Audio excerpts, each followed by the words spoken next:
Does it actually matter that I start early usually? Because, like, the stream is live, but it never. It's fine. It's fine. I don't understand how to do this fucking thing that I keep doing every fucking week. Unless I feel too tired. I don't know what I'm doing half the time. I don't understand how you're supposed to do this whole being a good content creator guy. Uh I don't know if it doesn't matter. It doesn't matter.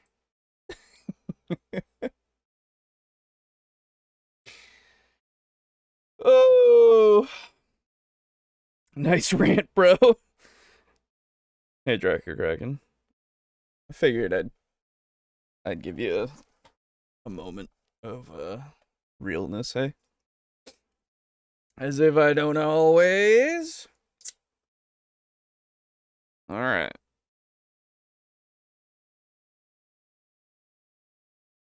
So, it's me. It's gonna be just me for a while. If not the entire night. We shall see. We shall see. No, it doesn't matter. Because the thing is still live and all that stuff. Whatever. It was a unique opening. Thank you. That's all I'm going for. Because if you're unique, you're always gonna be, good, right? I don't know what this energy is that I have today. I took a nap, like, at 2 p.m. because I was feeling tired and I had a lot of caffeine in me. So I figured, it's the best time to take a nap, right? And I fell asleep for like 2 hours. And then I came over here and did a bunch of stuff to get the show all set. And then and I still feel weird because I never felt completely good after that nap. So I have this weird energy right now in my body, and I'm projecting it out here, eh? So, there you go. I don't know how to be good at a good anything, so don't worry too much about it. You're good, Shin. Don't worry about it. Beat Custodians with Chaos Knights like an hour ago. Got tabled but won on points. Hell yeah. Killed Trajan. Or Trahan. I don't remember how to say his name. Nice job. I'm proud of you.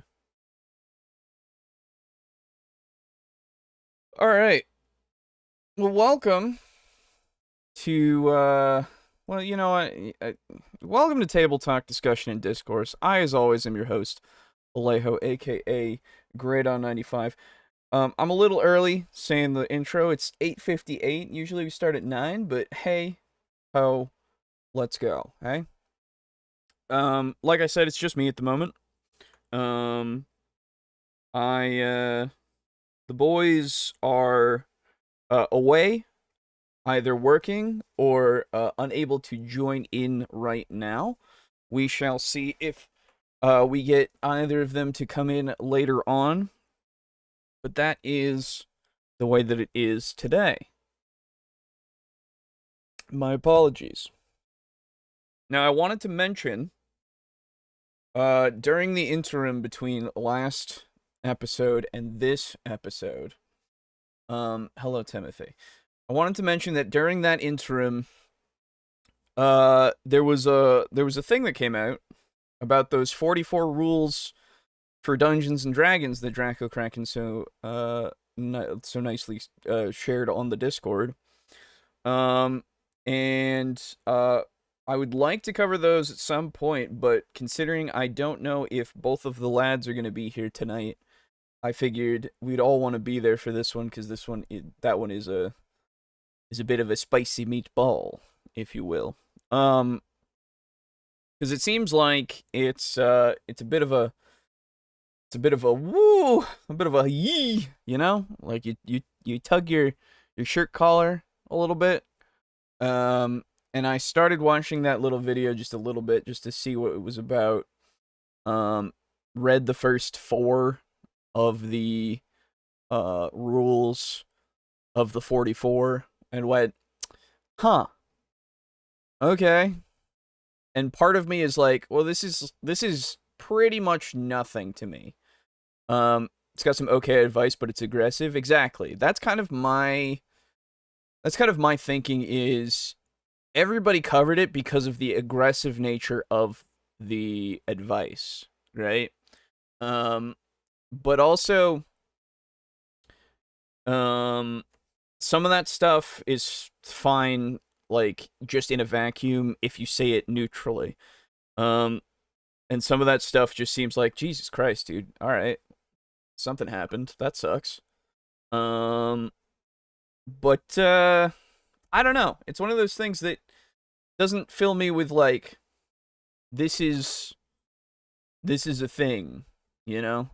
But of course, it became a thing because of the aggressive nature of the post. And it got on Reddit, and so everybody shared the fuck out of it, and then they deleted it, and so everybody reposted it, and now it's a thing. And sure, there's some information to learn in the sense of just being communicative and not being an asshole. But really, at the end of the day, at least from, again, I only read 4 of them and listened to like the first 2 minutes, but the vibe I got was, oh, you could have just said this stuff better and not been a dick about it, and it would have been fine, right? But we'll go over it. Maybe there's some more I don't know, what's the word? More extreme kind of things in it. We'll see. But I doubt it. I don't know. It's I was talking to the boys in our Discord chat that we have here. Our little table talk. Some of the advice is flat out bad. That doesn't surprise me. There was the one that's like, if you aren't role playing your intimidation roll or your persuasion roll, you just won't fucking do it because you're lame. And I'm like, Jesus Christ, that's stupid. Shut up. Immediately. But you know, it's one of those things. When there's no light in the room, the only way to know where the Legos are is to step on all of them. That's true. But so yeah, I'm sure there is some more spicy stuff in there, but just from the beginning, I was like, geez, all right. What are we doing here? So, we'll go over it.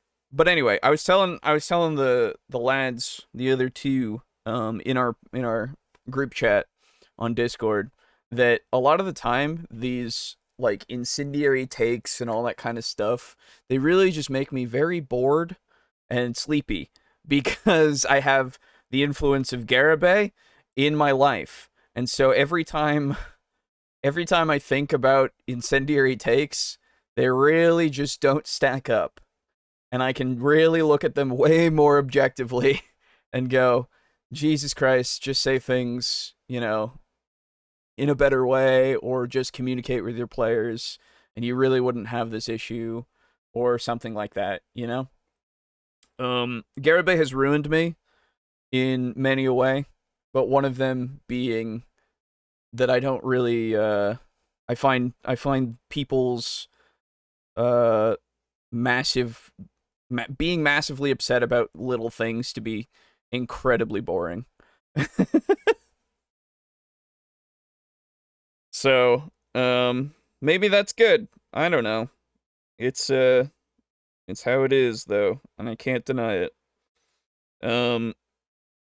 Like, thing in question, or a example, I suppose, is, like, there was, like, a video that, Shadiversity did on his, like, Night's Watch channel, talking about how AAA developers are going like on a war or in a war against traditional beauty, with me giving it quotes.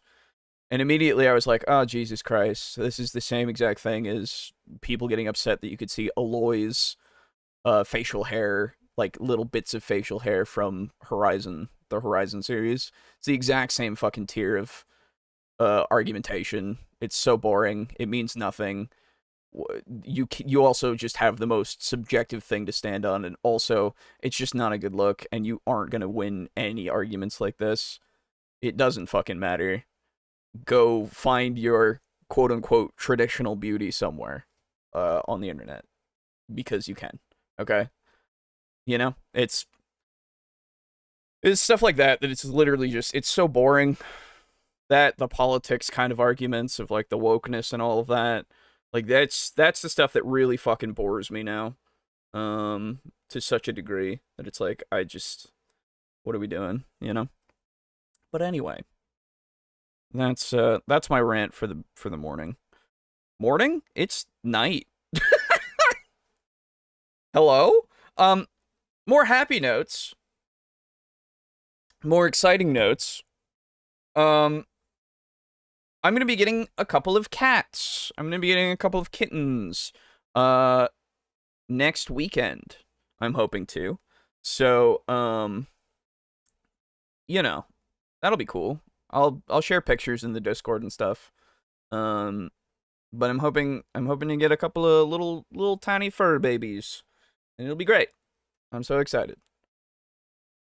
I've bought a huge cat tower. I've bought a bunch of litter boxes and stuff. I've got a bunch of toys for them to play with.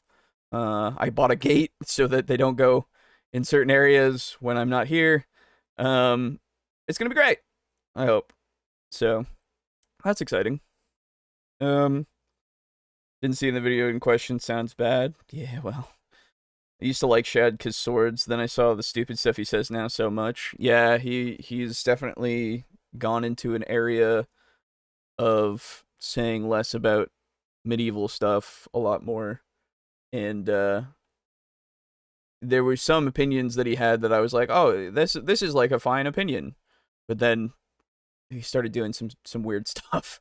I'm like, oh, okay. Cat dads unite. Indeed. So, let's move on. Let's move on to the main event. This, coming up here, is The Bard is Broken, Dungeons & Dragons 5e guide. This is Constructed Chaos. Apparently, bards are broken in 5e. Now, this is something that I've never heard. I've not thought about bards being broken in any sense. They seem like a jack of all trades but master of none, really. Though they are very competent spellcasters in 5e. They aren't specialized to the point of having the best spells.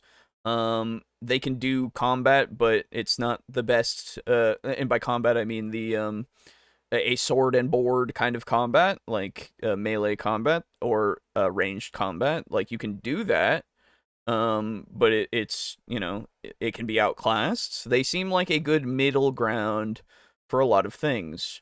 Plus, you can have them be, they can be your thief in instances if you wish, stuff like that. They really just seem like they slot into whatever party, a healer as well. They slot into whatever party composition you want. And maybe that's what makes them broken? But I don't know. Hopefully this video will teach us. I don't know. Also, Watch Together changed their website, like, design. So now, I thankfully I did this before the stream started, but there was some weird stuff with placements, so hopefully we don't have that happen anymore, but we shall see. So here we go. Let's see about this bard being broken. Bards are broken! They sing songs and swing dongs, just don't use them wrong.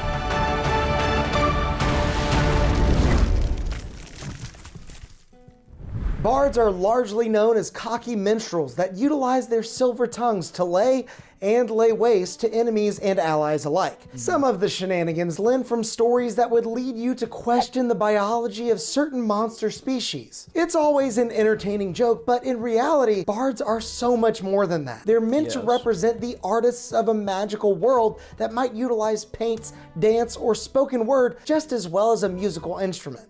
And like most Renaissance artists, bards are well versed in a variety of topics, generally reliable and versatile in most situations that they aren't outright brilliant in. And what Never had a horny bard ever. Yeah, absolutely.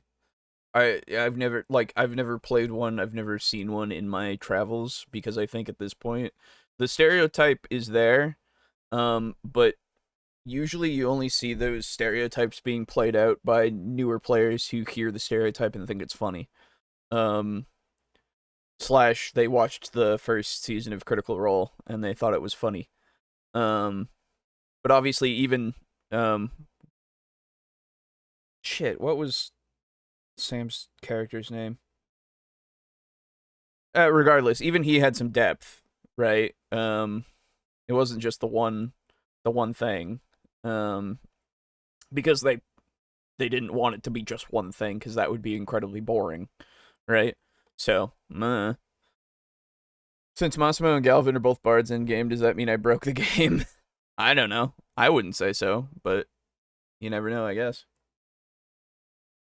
they are brilliant at is charisma. Bards are charisma-based casters, so you're going to want to prioritize that ability score and possibly dexterity, followed by constitution, and then just about anything you feel would be flavorful. I have a bad feeling now that this is just going to be describing bards. I have a very bad feeling. With just how versatile bards are, your strength, intelligence, and wisdom scores can fall anywhere, depending on how you want to roleplay your character. True. What is clear and consistent is that you'll want to settle on a species option that gives you a nice boost to charisma and dexterity. So half-elves, tieflings, satyr, and changelings all offer really interesting thematic boons, along with great ability score increases for a bard. Of course, you can also... Oh god, no. So Galvin was a playboy in his character bio, so I guess he's a bit horny. That's fine. Even though the stereotype is there, don't think that it's a bad thing. Utilize it. Just don't make it literally just the only thing, right? Because being a one-trick pony can get real boring real quick. Oh, is this a class guide? Huh, clickbait title. Yes, exactly. I'm very afraid that this is just that. We have 20 minutes of this, so hopefully we get to something.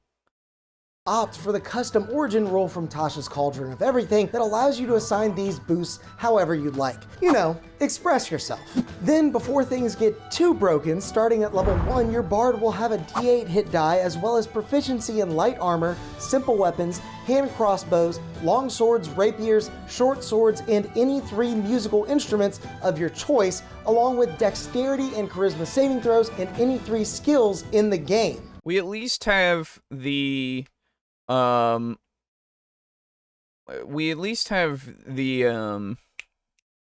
what's it called? The promise that things will get more broken. That's something. As a heads up, if you get a sudden string of random text from either me or Viridi, it's because it's hard to defend 2 keyboards from a cat. That's fair. Why yes, you did hear that right. Bards are able to channel their talents into whatever direction they choose right off the bat. So you could be a spooky bard with proficiency in intimidation, or a wizened bard with proficiency in perception. To the window! To the wall! To the wall! But most importantly, you'll be unlocking your spellcasting feature right away at level 1. I usually don't mention this, but do also make sure to talk to your DM about using the expanded spell list from Tasha's Cauldron of Everything for some extra flavorful options that can also pack a punch. Now, earlier we said that the Bard is a charisma-based caster. This, of course, means that your spell attack modifier will be your proficiency bonus plus your charisma. Oh, God. Just to make this a little more interesting, I guess, I'll talk about my Bard. I've talked about him before, but the way that I played my Bard was he was a Bard of the College of Lore, and his way of casting spells, instead of it being magical and all of that, or sorry, instead of it being musical and all of that, was he was an orator, which meant that he told stories. He was very much about going to ancient sites, finding out about old historical stories and texts and all of that kind of stuff, and retelling them in situations to give, the spell effect, right? So he would tell about ancient knights who battled for their kings, so that they were incredibly skilled and able to find the weak points of any attacker to give like a bardic inspiration, right? Or something along those lines to help with combative stuff. It really just depended on the context. And in that way as well, I utilized his information gathering abilities and all of that kind of stuff, and all of this history stuff to he was a bit of a bastard, to make him a bit of a bastard, so that he could help his own personal goals and use people in such a way so that he could continue to live, being an old turtle man. And I was going to have him spec into being a mastermind rogue as well, so that he could continue to be that support kind of character who's really the one behind a bunch of actions, so that he had the magical kind of abilities as well as the roguish kind of stuff to make other people do better, so that he could, always have henchmen and such. And his history was pretty good, so that he could go to these archaeological sites and find a bunch of artifacts or things of that nature to sell off to museums or whatever, or to people in the kind of underground, if he found like magical items and such that had historical significance, so that he could get influence that way. And he was a great character, like that guy a lot. But yeah, so there's plenty of ways to play bards, but you don't have to necessarily do the musical kind of thing if you want to do magic. Obviously work with your DM to make it work however you want to. But I can imagine if you have somebody do painting, magical painting, could be a way to do it, because as he's talking about, they're kind of the artisans of your D&D world. So they can do a bunch of different kinds of stuff, potentially. Modifier, and your spell save DC will be that +8. Further, the Bard is also a spells known caster, so that means that you'll be stuck with the spells that you select between level ups rather than preparing new ones at the start of each adventuring day. Rules is written, you can only replace one spell you know per level up, so you'll really want to put some extra thought into what you pick. To begin, you'll get to choose 2 cantrips and 4 first level spell slots from your Bard spell list to use with your 2 first level spell slots. Here's a table that dictates what other spells and spell slots you'll get as you level 2. And on that note, you should probably consider Mage Hand for some creative gaffes, Vicious Mockery to debuff and damage enemies with clever insults, Silvery Barbs because I feel bad, but I feel like skipping ahead is like something that I should do, just because this is very much welcome to Bard. Nice. because it's the best spell in the game, and Tasha's What the fuck is Silvery Barbs? I don't... Is that a Tasha's spell? Hold on. Let's learn, everybody. Silvery Barbs. Where are you from? Strixhaven! Oh! A reaction which you take when a creature you can see within 60 feet of you succeeds an attack roll, an ability check, or a saving throw. You magically distract the target, the triggering creature, and and turn its momentary uncertainty into encouragement for another creature, the triggering creature must re-roll the d20 and use the lower roll. Oh, you just give them disadvantage. Oh, well, Jesus, yeah, that's incredibly fucking powerful. You can then choose a different creature you see within range. You can choose yourself. The chosen creature has advantage on the next attack roll, ability check, or saving throw it makes within 1 minute. A creature can be empowered by only one use of this spell at a time. Jeez. Yeah, of course everybody takes that. That's objectively incredible. Fuck me. Thanks, Strixhaven. That's an auto take. Hideous laughter for some fantastic early battlefield control. With all these options for bolstering your party, it should come as no surprise that you'll be doing even more with Bardic Inspiration, the keystone feature for bards that you'll be utilizing throughout the game. By making use of your bonus action, you can choose one creature within 60 feet of you that can hear you and grant them a Bardic Inspiration die, which is a d6 at this point. Then that creature can roll the die and add it to any one ability check, attack roll, or saving throw within the next 10 minutes. Creatures can only... My apologies. I'm gonna skip ahead. This is the first time that we've done this in the show, but I'm gonna skip ahead a bit and just see if there's anything about the bard being broken. Answer. Pro tip, this even works for initiative rolls, ability checks for Counterspell, and more. But also at second level, you'll gain the ability to heal up your party during a short rest with a soothing melody. Your party needs in order to help them succeed. Or you can just choose Persuasion and Deception for good measure and talk yourself into and out of trouble whenever you see fit. And this decision isn't the only one you'll have at third level. You'll also get to choose your Bard College subclass. Now, I've heard a lot of... Okay, this is at least a point where we might start encountering brokenness.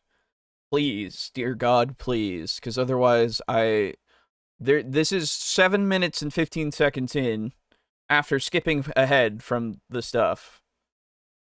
People get confused about this terminology in the past. A Bard College doesn't mean you literally attend a school, though you could flavor it that way if you'd like. Really, you'll be choosing a focus for your bardic affinities, something akin to a school of thought. And as I'm sure you can imagine, there are a lot of options to choose from. So I'll give a brief overview of each of them here with certain features highlighted, but I'll save the more intricate details for future videos and character builds that I'll be sure to link in the guide as we go along. Okay. First up, we have the College of Creation, one of the newest options from Tasha's Cauldron. These bards view the beginning of reality as a work of art and aim to share this beautiful vision of the first dragons and gods with the rest of the world. Beginning when you take the subclass, your bard will be able to add additional effects to their Bardic Inspiration uses, such as multiple rolls to choose from for each Bardic Inspiration on an ability check, extra thunder damage to creatures within 5 feet of a creature targeted by an attack that uses Inspiration, and even temporary hit points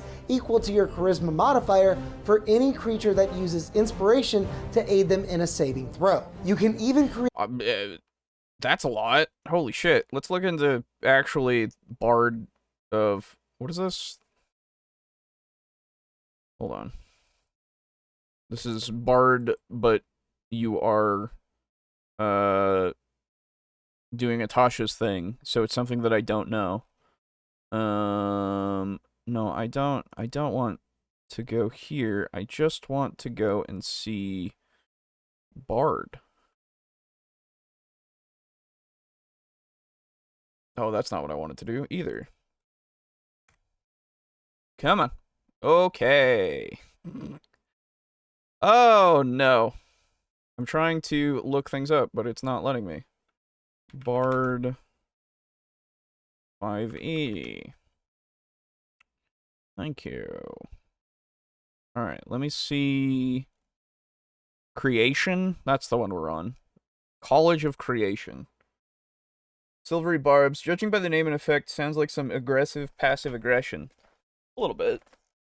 I was AFK, what did I miss? You're missing literally just a guide video. That's it. We haven't even... I'm going to take the initiative and start looking at the College of Creation, like, entirely, just to see how broken it is. So... So yeah, we have the Moat of Potential. You know what? I'll show it on screen on the screen. There we go. There you go. So we have the Moat of Potential. When you join the College of Creation at 3rd level, whenever you give a creature a Bardic Inspiration die, you can utter a note from the Song of Creation to create a tiny Moat of Potential, which orbits within 5 feet of the creature. It can look like whatever you want. When the creature uses the die, you choose what it does. Oh, wow. So when the creature rolls Bardic Inspiration die to add it to an ability check, the creature can roll the Bardic Inspiration die again and choose which roll to use. Okay. Immediately after the creature rolls the Bardic Inspiration die to add it to an attack roll against the target, the moat shatters. The target and each creature of your choice that you can see within 5 feet of it must succeed on a Constitution saving throw against your spell save DC or take thunder damage equal to the number rolled on the Bardic Inspiration die. Wow, okay. That's good for low levels, and you get this at 3rd level. Saving throw. Immediately after the creature rolls the Bardic Inspiration die and adds it to the saving throw, the moat vanishes, causing the creature to gain temporary hit points. That's fine. Magic Song of Creation to create one non-magical item of your choice in an occupied space within 10 feet of you. This is the Forge Cleric power, except you get it at level 3. Can't be more than 20 times your Bard level, and the item must be medium or smaller. The item glimmers... Hold on. Let's find out.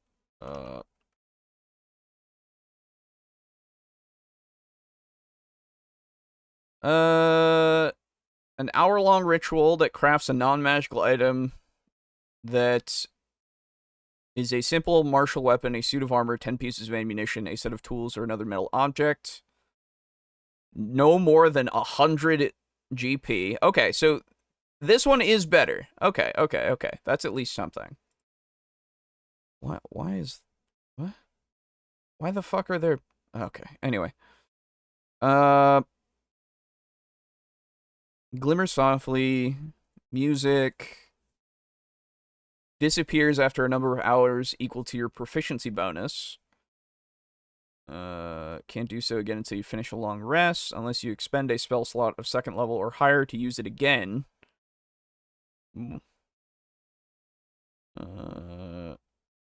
Okay. Do these go away or no? Because I don't think these ones go away.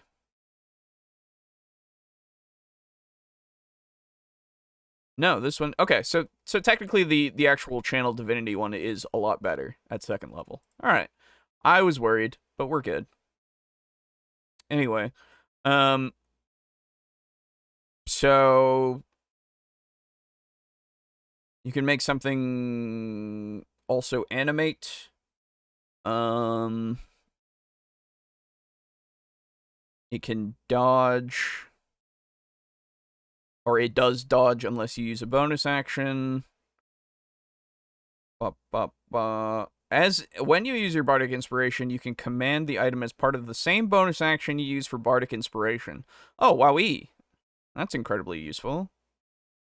It's not, like, great, but it is useful. 1d10. Wow. Force damage, that goes through everything. Oh, that's actually incredibly useful. Because, nothing is immune to force damage except, like, 2 things in raw D&D. Neat. Well, hey. Okay. So the video is clickbait? Yes. Yes, it is.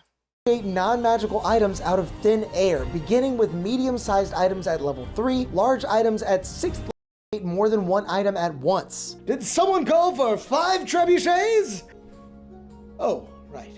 In all seriousness, you can't really go wrong with this subclass. It takes what the Bard is all about and makes it even better. Silly jokes with a mix of clever solutions in and out of combat.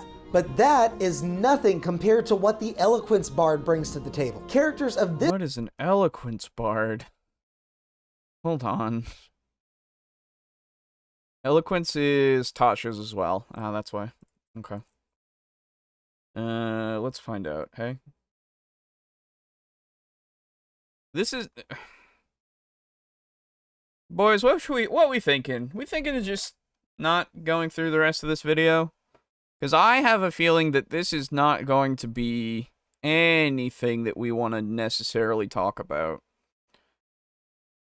3rd level, you can just take 10s if you get a 9 or lower on your checks. Jeez. Bonus action, you can expend one of your Bardic Inspiration and choose one creature you can see within 60 feet of you. Roll the Bardic Inspiration die. The creature must subtract the roll for the next saving throw it makes before the start of your next turn. That's fair. So persuasive. Adds one of your Bardic Inspiration die. Creature can keep the Bardic Inspiration die. Oh, this is fine. This is nothing, really. You know? Like, this is... 6th level, you gain the ability to make your speech intelligible to any creature. Chooses one or more creatures within 60 feet of you. They can magically understand you regardless of the language you speak for 1 hour. Yeah, this is fine. I don't see anything, like, too powerful with this. 14th level. When a creature within 60 feet of you, you can, and the roll succeeds, you can use your reaction to encourage a different creature. Wait, I thought you... Oh, okay, so if they use it. So if you use it first, and then they use it, you can't use 2 reactions, so... Oh, wait, no, it's a bonus action to Bardic Inspire.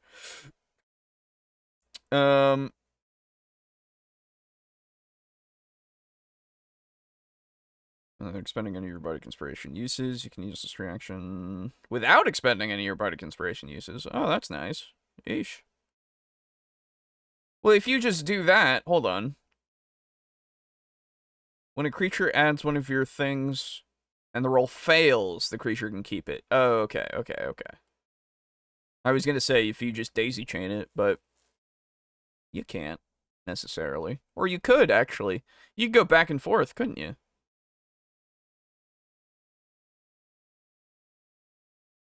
Other than yourself. Oh, okay. Equal to your charisma modifier when you finish a long rest. So you could go back and forth with that. Huh. Weird. We can skip it if you want. If we want a guide, let's watch Dungeon Dad instead. Well, that's the thing. We don't want guides. That's not useful. It really isn't. Not familiar enough with 5e to really know where the balance is, so this video is all just words to me. That's fair. Well, I'm just... there's been no claims so far as to it being actually broken. Let's go to, like, 15 minutes in and we'll see. Simple or melee martial weapon as a spellcasting focus. You'll also get a pretty necessary fighting...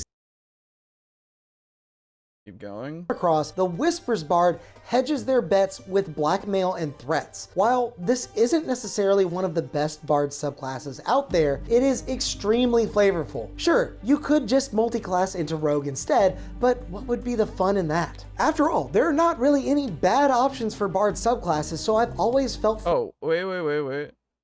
Hold on. free to just move in the direction that my character's flavor takes me. And that takes us to 4th level. No, okay.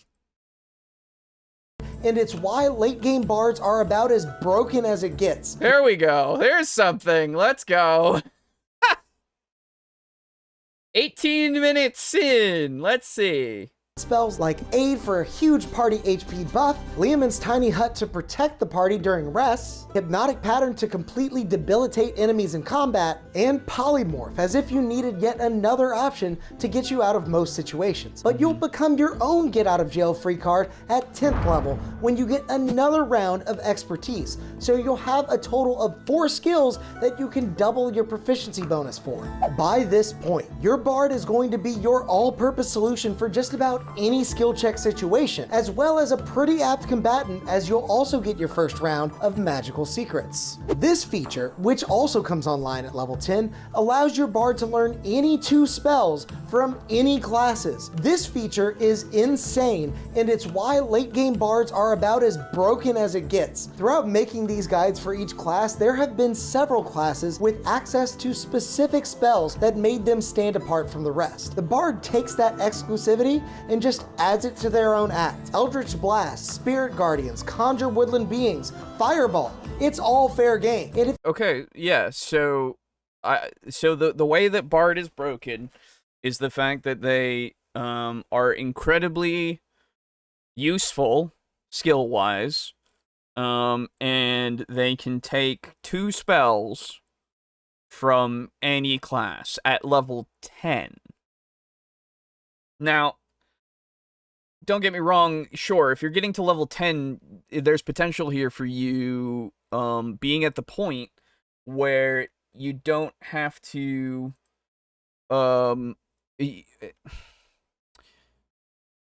10 is like one of those levels that you barely get to, or at least when you do get to it, it seems like most people fall off.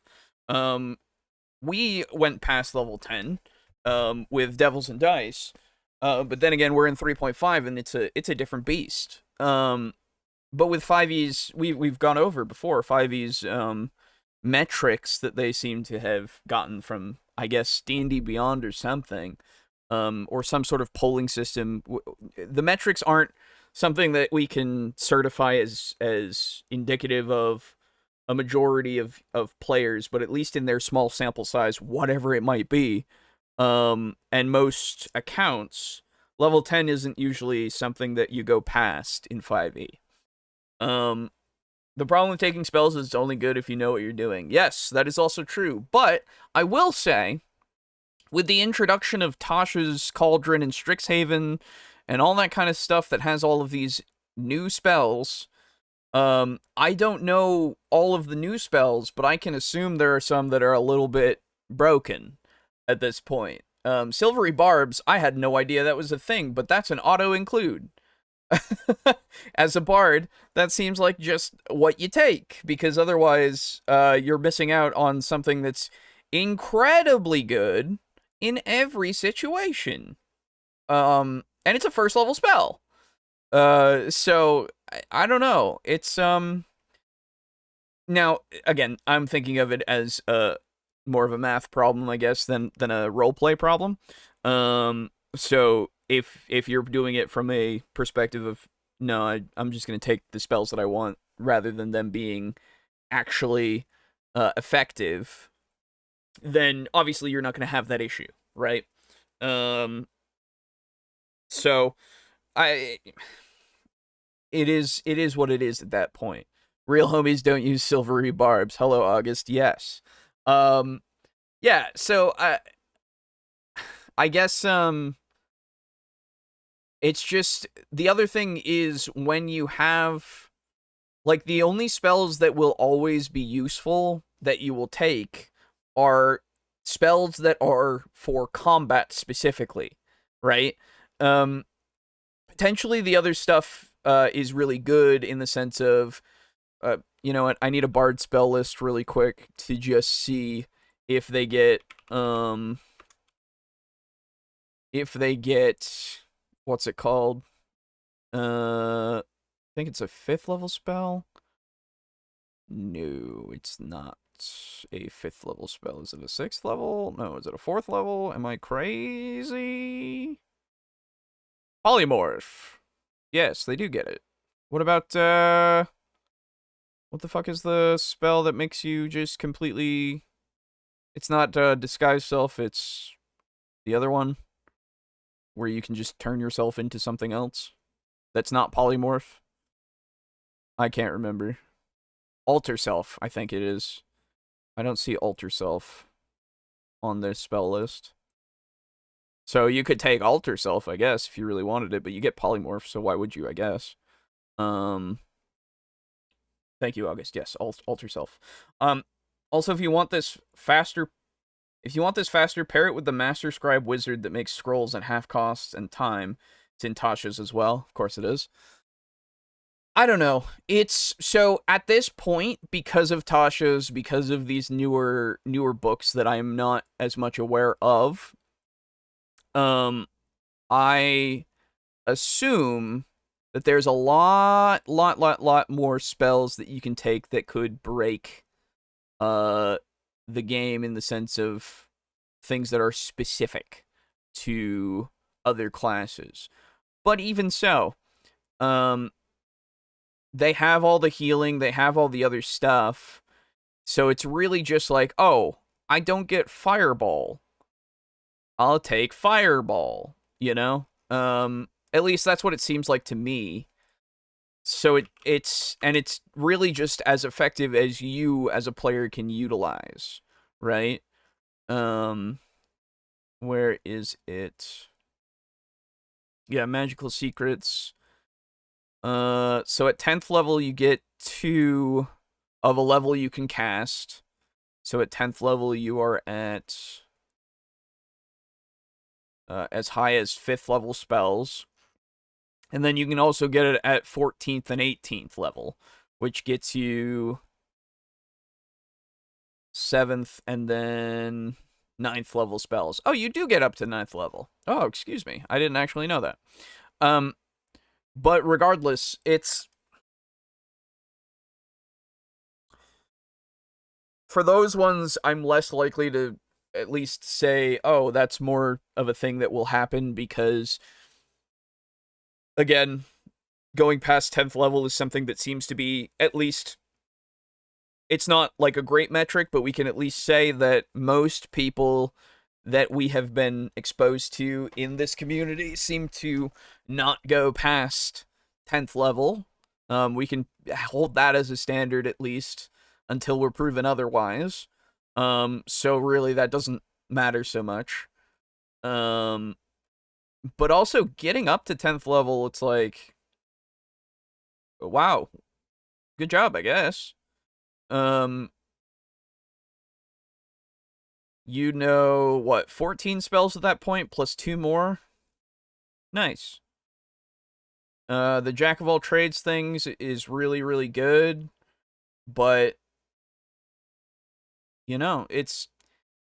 I don't consider a bard to be super broken unless you are really, really trying to make them that way. It's kind of more of an intentional min-maxer kind of perspective rather than it being kind of a fact. So I don't know. They're incredibly good and they can fit in any party, like I said, but I don't consider them broken in any way. So And then again, I don't know all the Tashas and the Strixhavens and all of that kind of stuff, so I don't know if they've added too much more that's insane. But only time I passed 10th is when we started there. That is fair. Yeah, so mostly this video is clickbait. Great. Thank you. What is it? Constructed Chaos. It does say it's a Dungeons and Dragons 5e guide, but like Bard is Broken is the thing that you were going for here. So, and this is the title thing. This is the thumbnail. Thank you for actually showing it to me this time around. Watch together. This little tiny D&D 5e guide is so small. This is what people are looking for and seeing and coming to click on.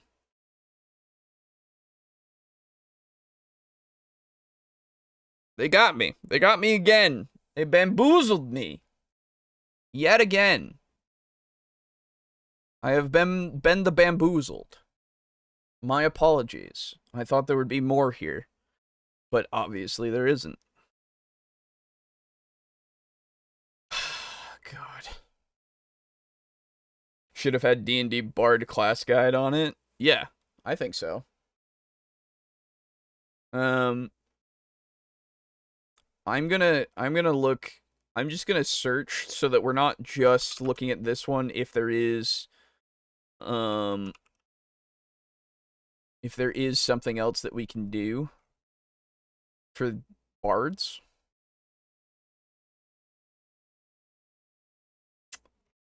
We have mostly guides on what they are. We have one that we apparently watched at some point, I guess.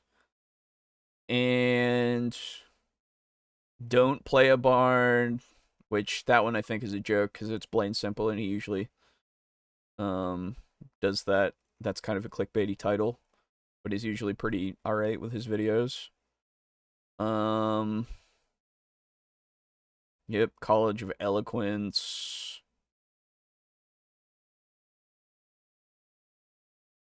A subclass guide for things. Yeah, there's nothing about bards being broken. Alright. Well. There you go. The most unethical D&D build, the Necro Bard? Alright. Yeah, that's a whole lot of just, it is just a D&D guide, but they wanted you to click it because they're trying to get you to see that bards are broken without really telling you much about them being broken.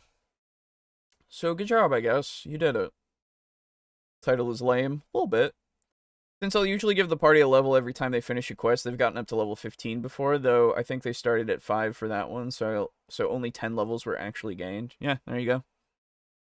It's fine. It's whatever. Let's move on.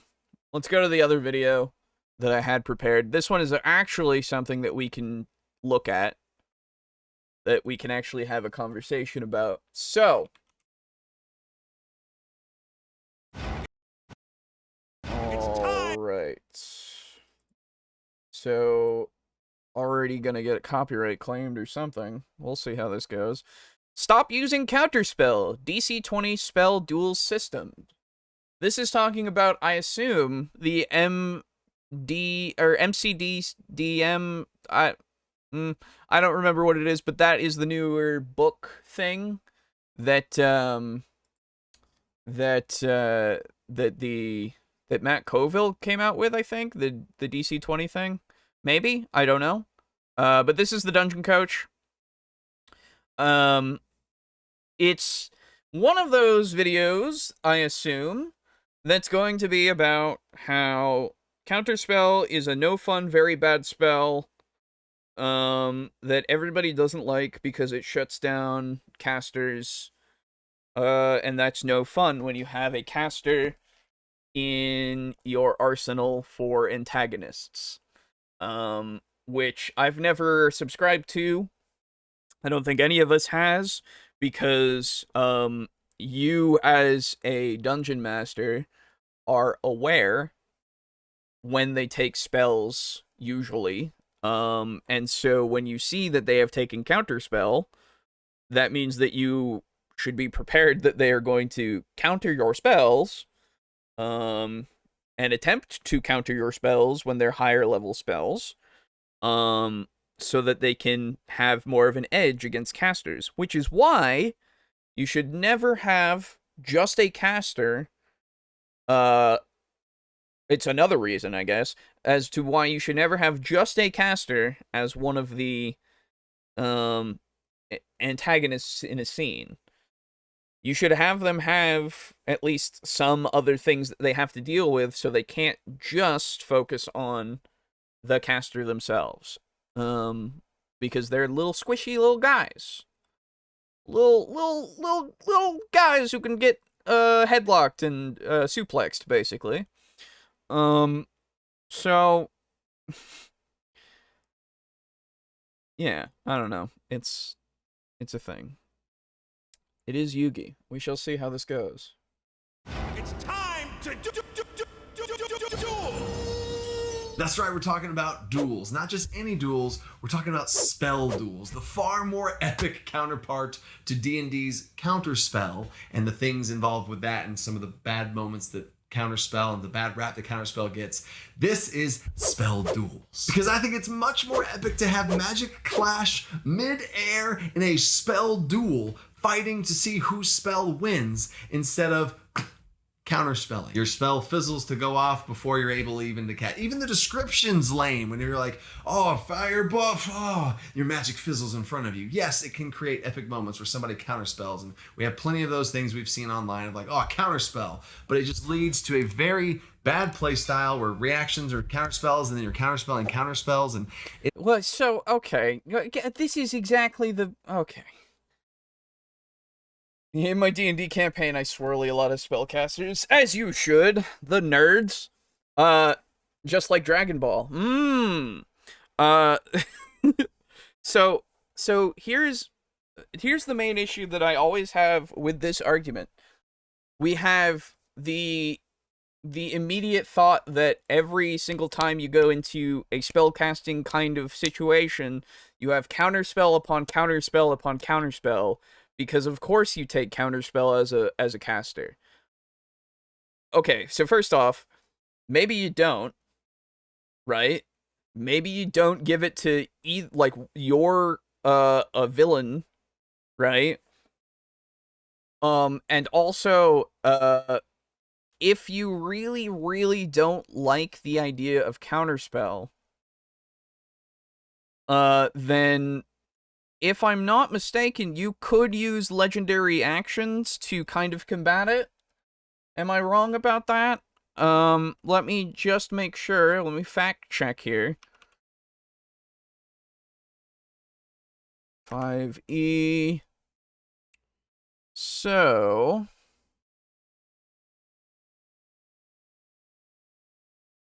And I understand that legendary actions themselves are kind of a can of worms. Don't get me wrong. People also don't like legendary actions, which is fair enough. If you don't like legendary actions, that's fine. Why can I not just have fucking legendary action? Why? Ugh.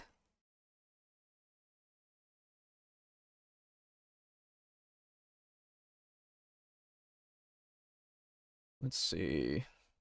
Yeah, they can be used on other creatures' turns.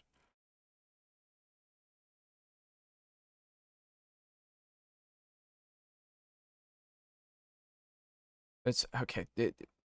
When you look up legendary actions 5e, it doesn't really give me like the actual legendary actions rules. So let me put rules in here and see if I can just find the actual just statement of legendary actions. No? Okay, cool. Give me a list. Maybe a list will work here. No, okay, fuck it. Who cares?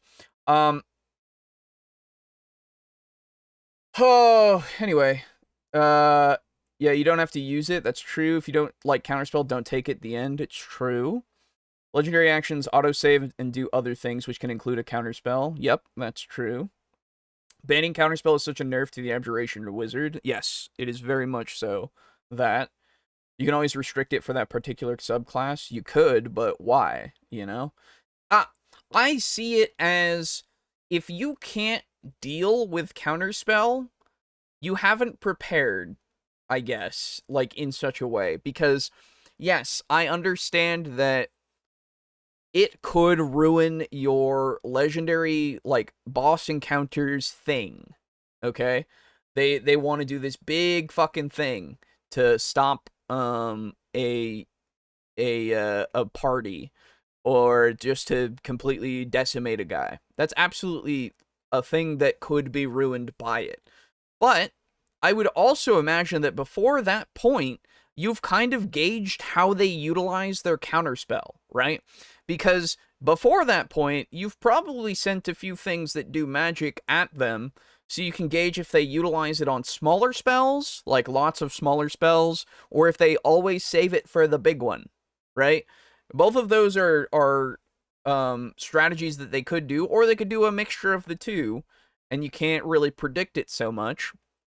But also, it's something that if you take it, or if you let your players take it, then you should reward them for having that foresight to actually utilize that resource, because it is a spell slot, utilize that resource, take those chances to throw your big like spells under the bus and have them fucking die that way. And make it so that they can have an easier time, right? Nerfing too much does risk filing everything down to being too samey. Yes. Didn't Critical Role have a massive moment where Sam had to use a counterspell but then didn't have the spell slot to save Liam? I don't know, but probably. That sounds like a thing that might have happened. Counterspell might be something Leroy would use a lot, to be honest. Hey, fair enough. Why not have a specific bad guy mob like a monk to counter the bard? Yeah. So, again, the counterspell problem is sometimes fixed by not being in a vacuum, right? If you are facing down a wizard or some magic user and they are the only threat, their whole thing is to summon things or something, and they don't have any help whatsoever, then at that point, you probably need to have your encounter start with them having some things that have already been summoned, right?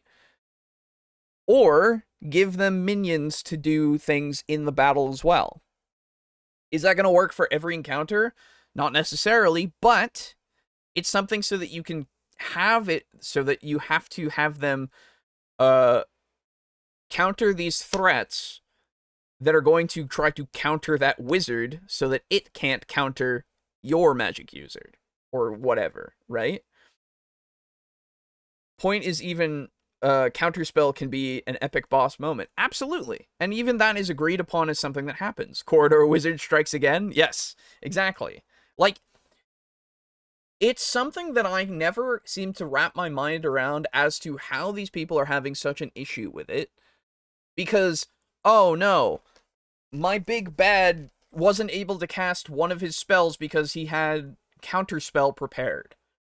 The party had Counterspell prepared, and they utilized Counterspell a bunch.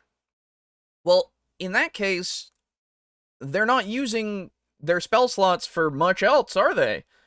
So how are they not being, I don't know, taken out by other things? And if you have made this scenario where you have all of these big fucking fighter guys or whatever that are going around and threatening each member of the party and they're battling them off so that the wizard can continue to counterspell, then hey man, they're doing the thing. They're going through the encounter and they are absolutely nailing it. Great for them, you know? Like, great for them. Good job, you know? I want them to succeed. Why is it a bad thing when they succeed? Don't do the thing that you don't like in the sense of, I counterspell your counterspell. Don't just do that then. Let them waste all the counterspells. Have them make it so that they are targeting, like, have the wizard targeting smaller or at least lower health people in the party so that you can then go, oh, they're going to counterspell that because this is a bad thing for them. And then later on, you can have them do the big thing. Maybe they don't last that long, but you do also have the ability to have legendary actions for some things. And if you start putting legendary actions for wizards so that they can last longer than 2 rounds, which is the average of most enemies in 5e, yeah, I mean, you're using a legendary action, but they're supposed to be a legendary kind of thing. So then they've already spent the reaction on something. So then, oh. But even then, it's just, there are so many tools that you have at your disposal as a dungeon master that you could absolutely never have to deal with this counterspell problem. I don't get how you could. Oh no, you countered the fireball. Should have saved it for the power word kill. Exactly. My life won't be complete until I've rolled Muscle Wizard and loaded him with counterspell only. There you go. Like, And again, with all of this, oh, I didn't get to use my big thing for my guy. Yeah, that's unfortunate. I'm sorry. But at the same time, you wanted them to win, right? You allowed Counterspell to be a thing, right? You saw that they had Counterspell, right? There's a chance that it would work, and you knew that, right? I don't know. Am I looking at it too simplistically? I don't get it, right? I don't get how this is still not good. That they are utilizing what they have taken as spells in order to defeat scenarios. I don't get why that's a big deal. I have no issue with my guy being killed pretty early. I never really do. But then again, some people do, I guess. So I don't know. Anyway.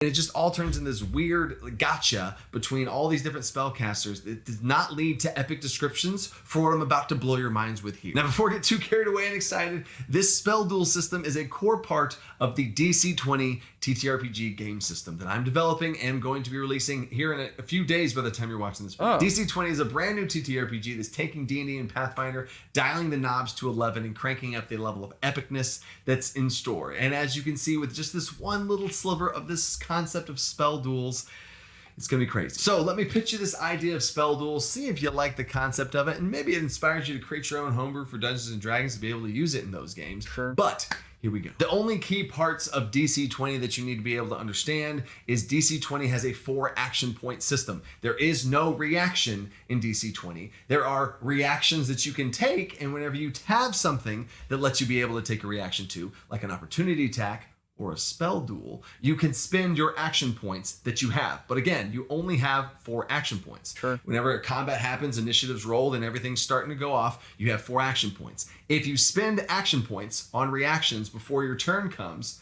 once it's your turn, you have less action points. You use those, your turn ends, you get them back for the next round. So whenever I say something costs action points, a spell duel costs 2 action points to be able to do. And the reason why that's also balanced compared to D&D is in D&D, you spend a reaction to cancel someone's action. And in general, spellcasters don't have as much as they can do with their reactions anyway, so it's not a fair trade. So in DC-20, you can spend... It's not a fair trade because you are utilizing your reaction to cancel out an action potentially. I guess that's technically true because you have like 3 or 4 spells that are reaction based. Shield, Counterspell. I don't know the other ones. But I'm sure there's only a few. It makes me wonder if these guys see the game as a cinematic cutscene in their head rather than the game that it is. Well, so even the even looking at it as a cutscene, you would think that they would also see it like as a cool fucking thing. I don't know.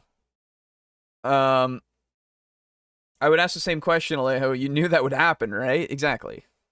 Kind of like reaction, though. Me too. That's the thing. So, what you're still doing is trying to use, or you're utilizing a spell slot in order to cancel out their spell slot, right? And presumably you have the same amount of spell slots because you're fighting something that has similar or maybe slightly more or less spell slots than you do. So really, is it because you can't do anything more usually when you use an action as a spellcaster and then that action gets taken away and your bonus action can usually only be a cantrip or something else that isn't a spell? Is that what we mean by is that what we mean by the inequality there? What I don't understand is math here. Maybe I'm just very tired. Like, I can get it in the sense of this number is bigger because these are the amount of spells that you can utilize as actions, but they can be countered by one of like 3 to 4 reaction spells. Like, it's a bit of a trade. It's a very good trade. So there's an inequality there, but I don't know, man.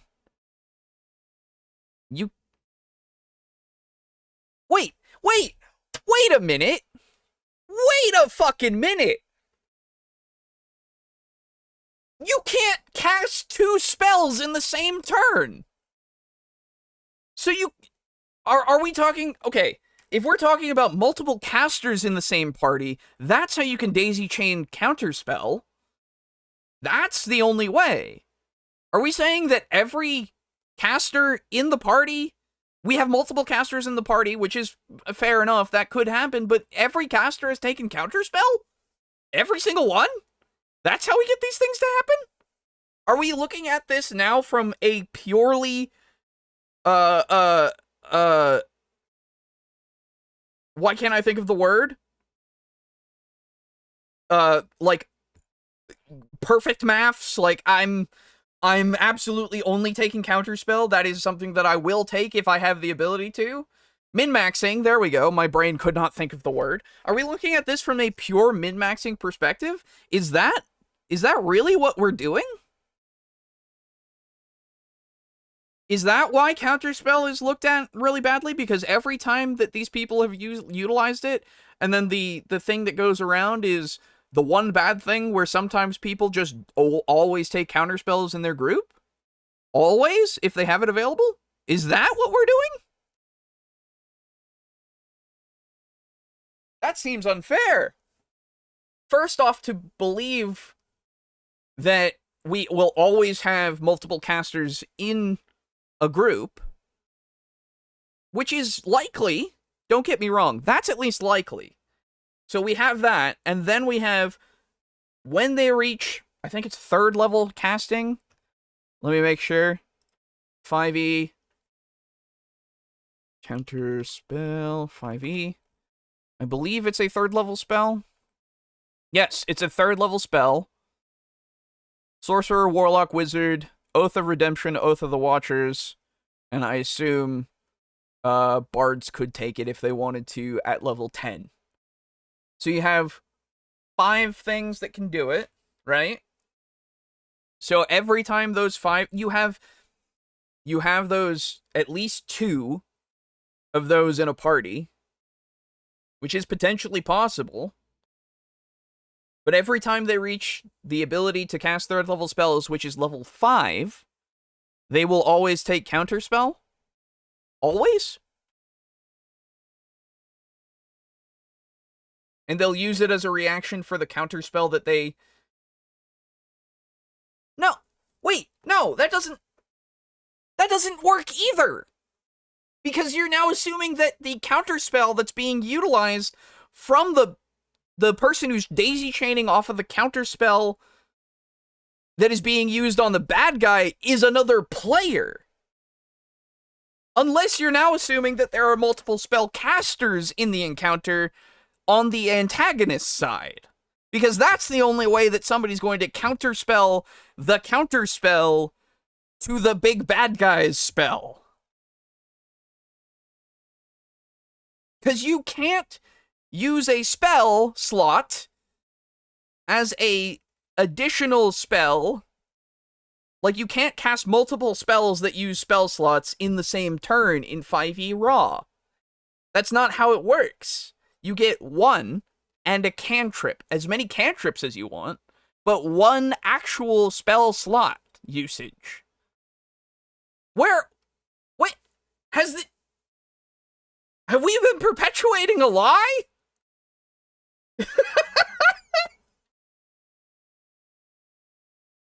Is this just a big fucking lie that's been perpetuated forever? That people forget that you can't do that? Because otherwise you're assuming that if there's only 1 spellcaster as the big guy on the antagonist side, then somebody in the party is utilizing Counterspell to stop somebody in the party's Counterspell. That's the only way that that makes sense.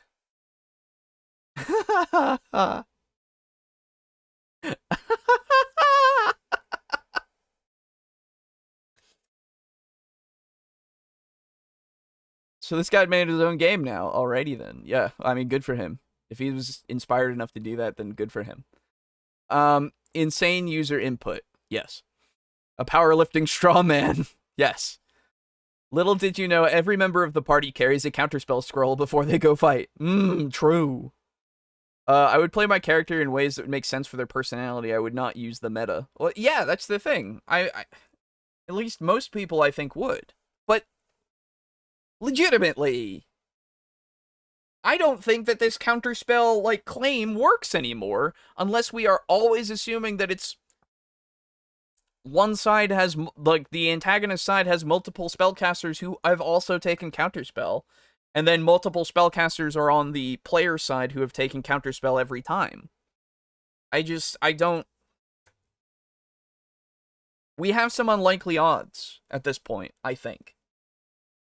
We have some unlikely odds. So I think that this argument that we keep seeing that's perpetuated is based off of something that doesn't make sense in the actual game. Now, if everybody in the world is playing 5e in the way that you can always cast spells all the time and just run through your spell slots, then that's news to me. But that's not how the game works. 2 action points. So half of your turn, you can spend 2 action points to initiate a spell duel. Another thing I guess you need to know about DC-20 is you have a mana point system. It is not spell slots. Oh, dear God, it's not spell slots. You have a mana point system. You have a pool of mana, and you can spend your mana however you want. We went over spell slots and how they're fine, and mana points are also fine. So either way, go for it. Cool, right? That's not what we're talking about here, though. When you initiate a spell duel, you have a moment to choose how much mana you want to pour into that spell duel moment. Because this person's spell that you're trying to duel, they made a spell check, they cast a spell in a certain way, and they put mana into their spell, and it goes off. And you have the same moment, you have a reaction, where if you see a person casting a spell, you can take a reaction to try and stop it with your own magic. Now, there are 2 big requirements that comes in here, because you can't just be like, oh, I'm going to spell duel you. Like, no, this is also a very vibrant, a very dynamic description of what's happening when this magic collides midair. The first requirement is you have to have a spell that makes sense for you to be able to duel this person in this way. Now, this is a very wide open on purpose to be able to interpretation. Maybe if somebody's casting, let's just use Fireball for a simple example. Somebody's casting Fireball at some of your friends, and you're in between them, and you want to cast Cone of Cold to counter their Fireball. Does that look like a counterspell where you just counterspell and then I couldn't cast Fireball? No, you know what it looks like? They cast Fireball and you cast Cone of Cold to try and intercept the Fireball. I just got chills thinking about that. So you blast the Cone of Ice midair to try and intercept the Fireball. The ice and the fire hits and melts. Who's gonna win? Now, before we get into how the contest works, because it's gonna be a contested check, one person versus another. Before we get into that, I still have to do how you start one. Those 2 requirements. So that Okay, so I just assume that the contested check is going to be a d20 roll of some sort, where, first off, in D&D, for counterspell, you have to roll a d20 unless it's a spell that's lower than 3rd level or lower. So, okay. Sounds like a table argument waiting to happen, potentially, I don't know. The whole Alabaster family might have a counterspell on them unless Cyrus wanted to show off. I mean, the thing is, you can memorize counterspell as a wizard, or have it as one of your known spells as a sorcerer, or as a warlock, whatever, and still utilize your spell slots for other things as well. Like, you don't have to use counterspell if you don't want to. So it's literally there as an option. If you don't use... let me make sure that you can't upcast Counterspell. I don't remember if you can or not. You can. Okay, so you can cast it at a higher level. But then you're using those higher levels, right? But even on 3rd level, you can roll a DC of 10 plus the spell's level by using your ability check, using your spellcasting ability. So you... Oh, I thought you rolled.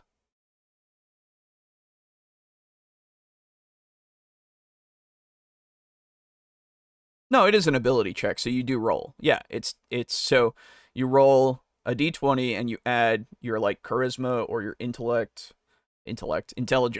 or wisdom or whatever that you're using to cast a spell. So, yeah. So I guess they're doing that thing where they shoot energy beams at each other and see which one overpowers the other one. Yeah, which is fine. Like that's a way to do it, right? Like there's nothing wrong with that, but we'll see.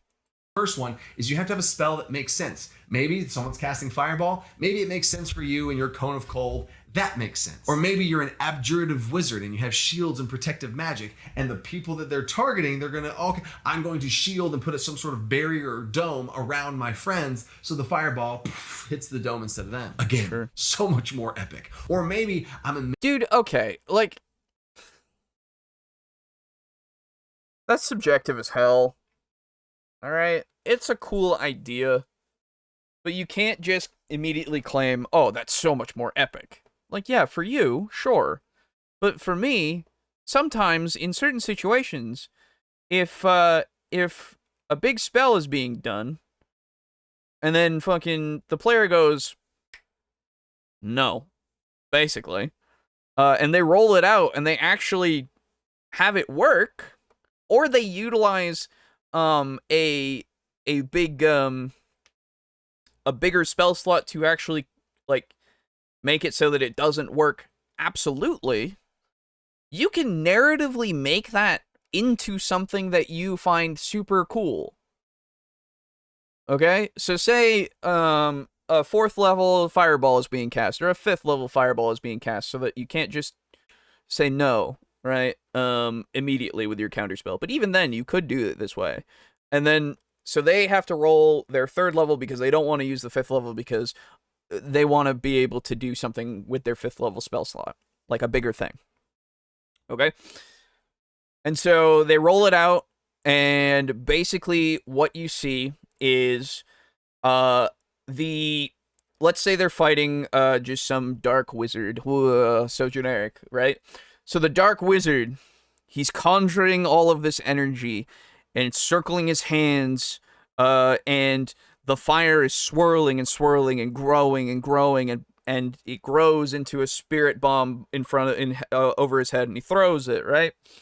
And it takes, like, you know, it takes the form of a dragon as it careens through the air, and the wizard on your player's side just starts to, like, take his wand and starts, like, tracing elaborate sigils in the air, and you can see that every point that he connects, there's another point inside of the fireball that gets a connection. So it's like a nebula inside of it, as all of these points get connected and create the sigil inside of it. And as the fireball is about to hit the ground and right onto this wizard and explode everywhere, it just dissipates out and up into the air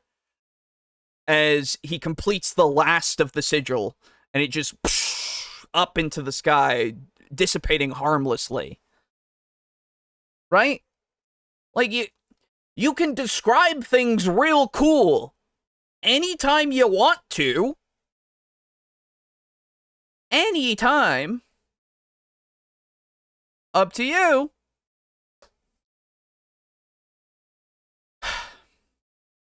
I think there would need to be a speed table for the spells only if they roll even, or only if they roll even will they meet in the middle. There used to be in, like, AD&D, there was spell speed, and that was just something else you had to keep track of if you were doing something over a long distance. I think it might have been AD&D, it might have been 1st edition, or it might have been a completely different system altogether.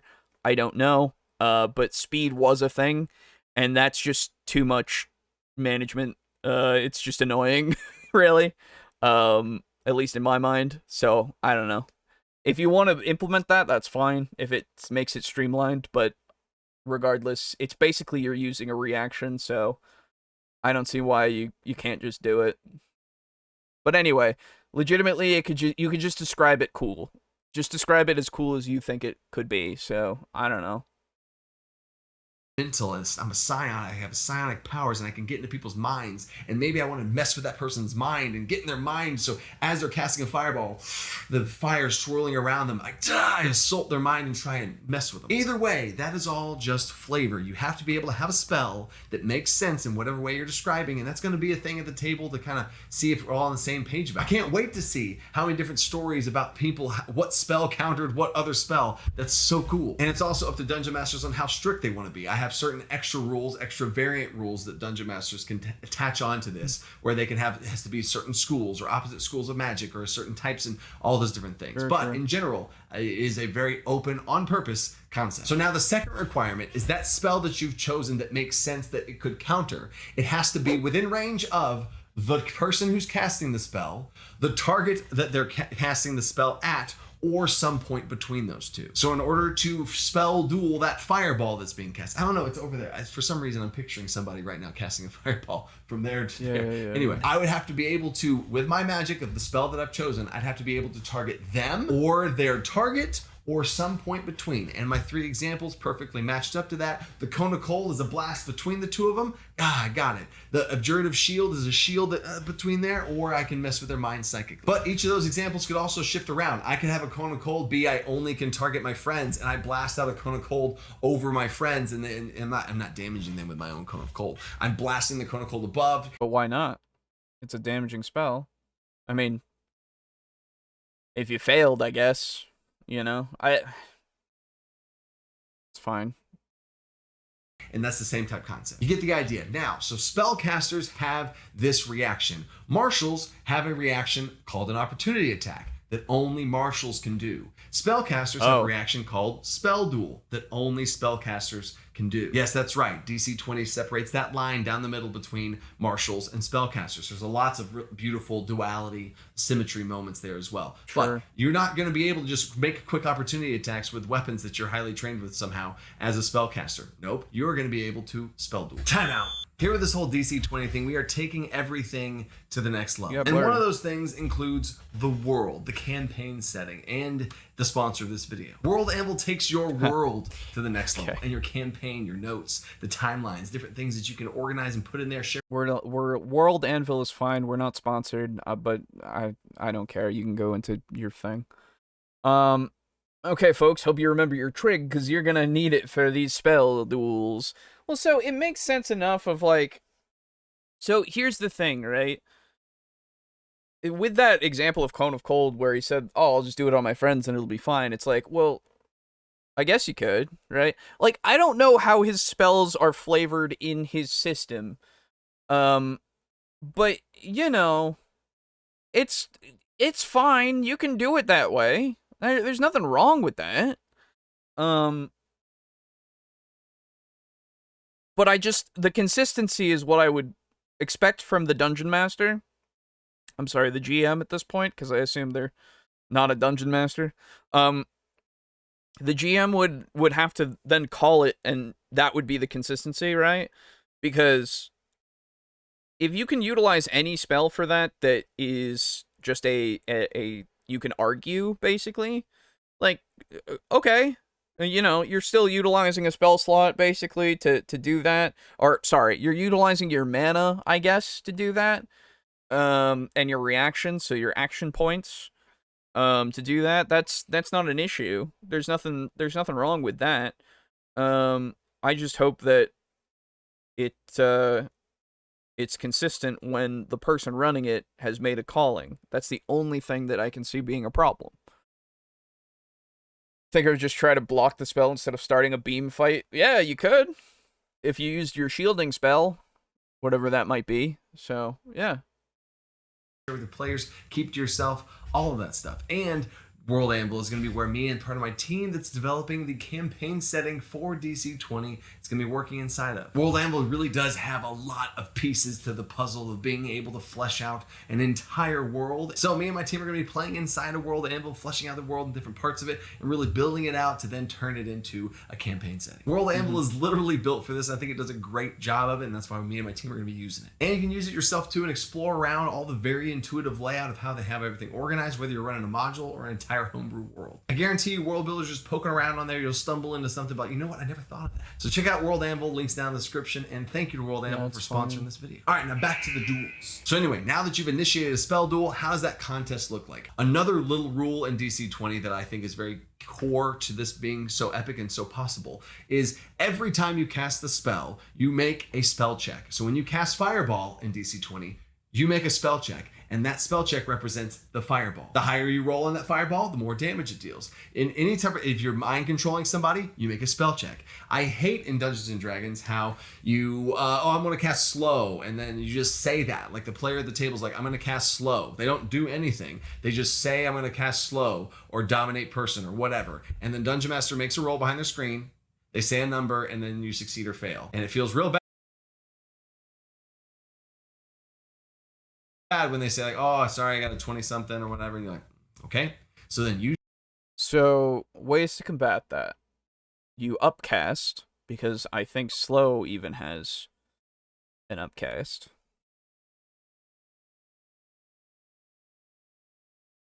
Let's see.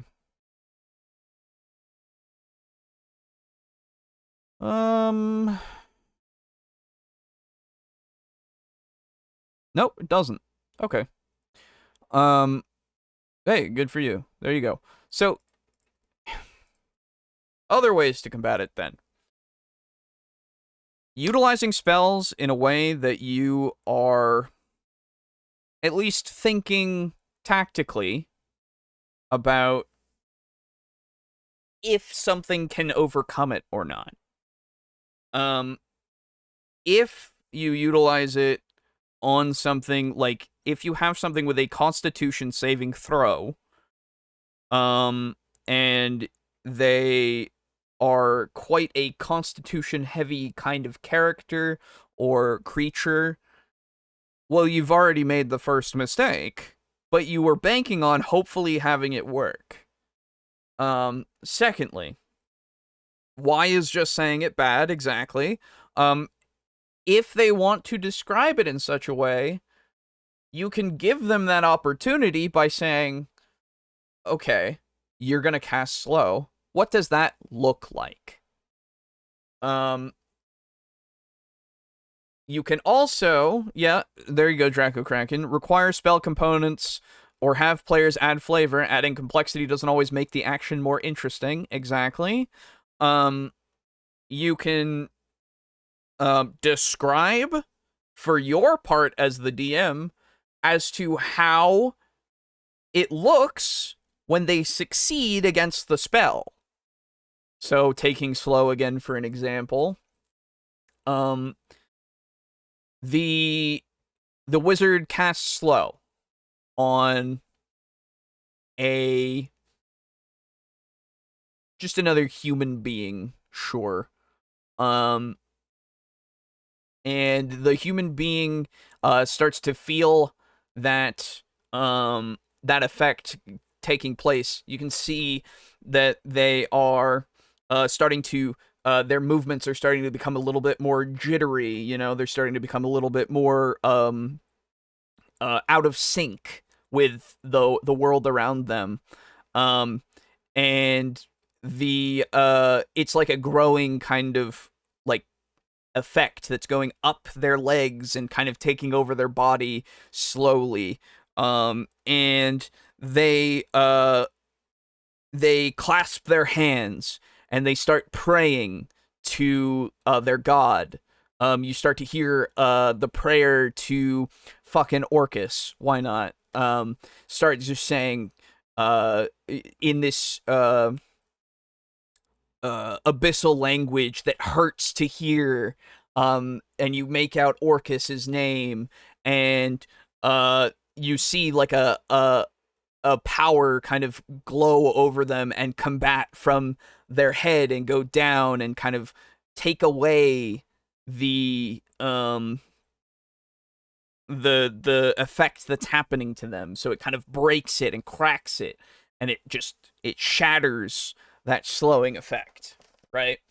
That way you can kind of give like a wisdom kind of thing, because clerics usually use wisdom, paladins use wisdom as their higher kind of spell saves and spell casting thing, so you can tie it to like a religious element to make it work.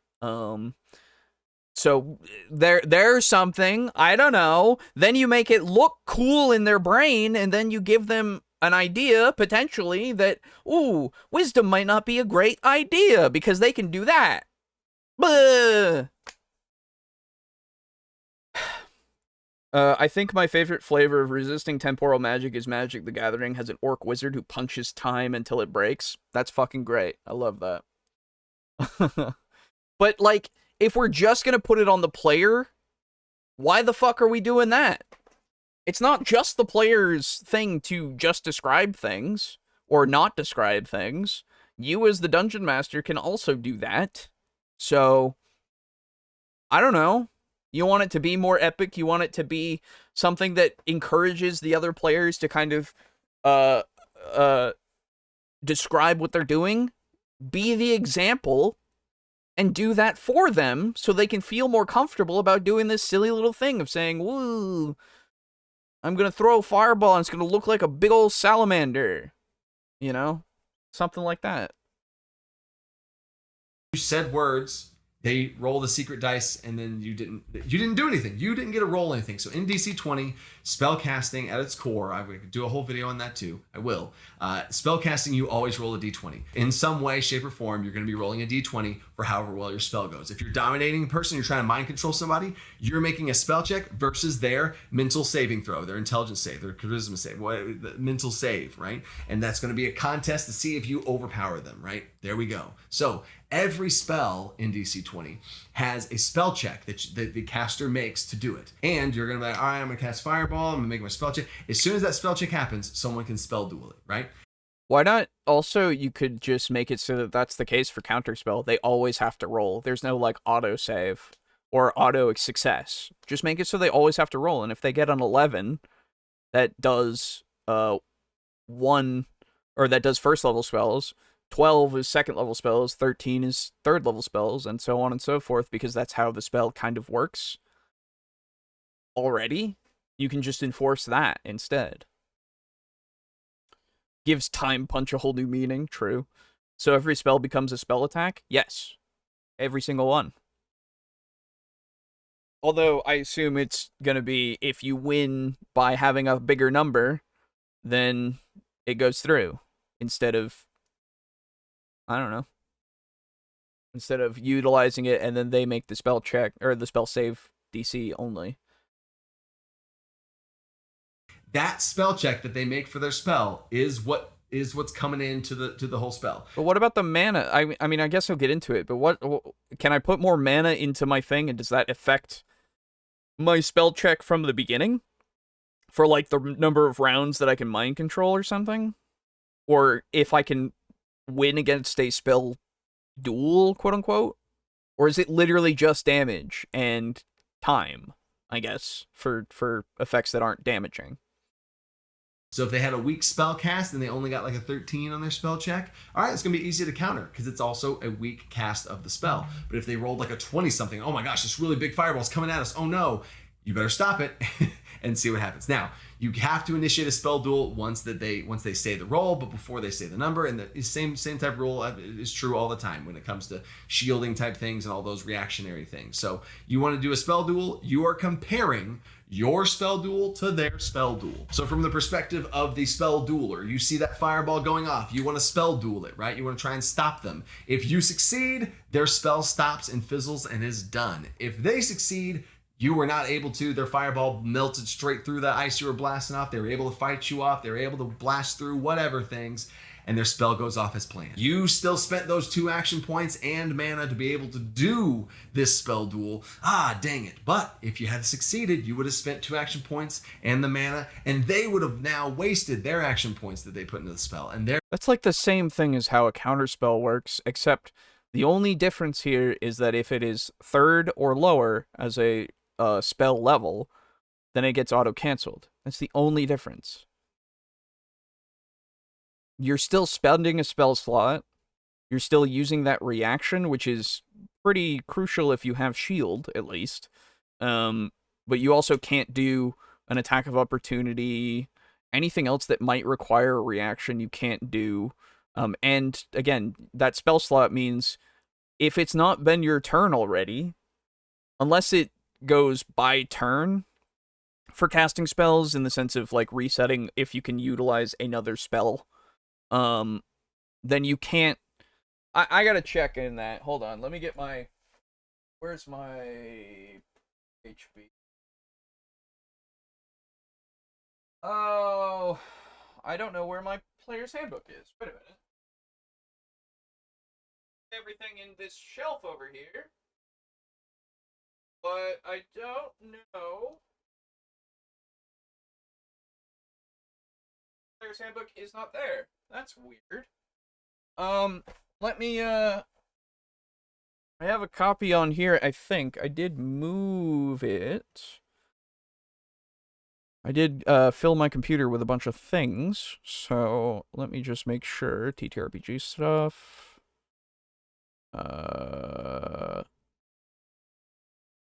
Did I not put my D&D shit here? It shows you how much I actually cared to, have D&D stuff on here. Hold on.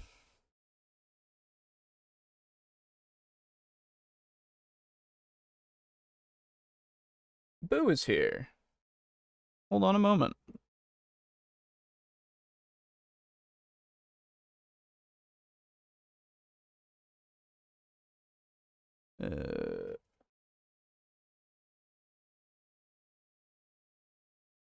Hello. Hello. How's it going?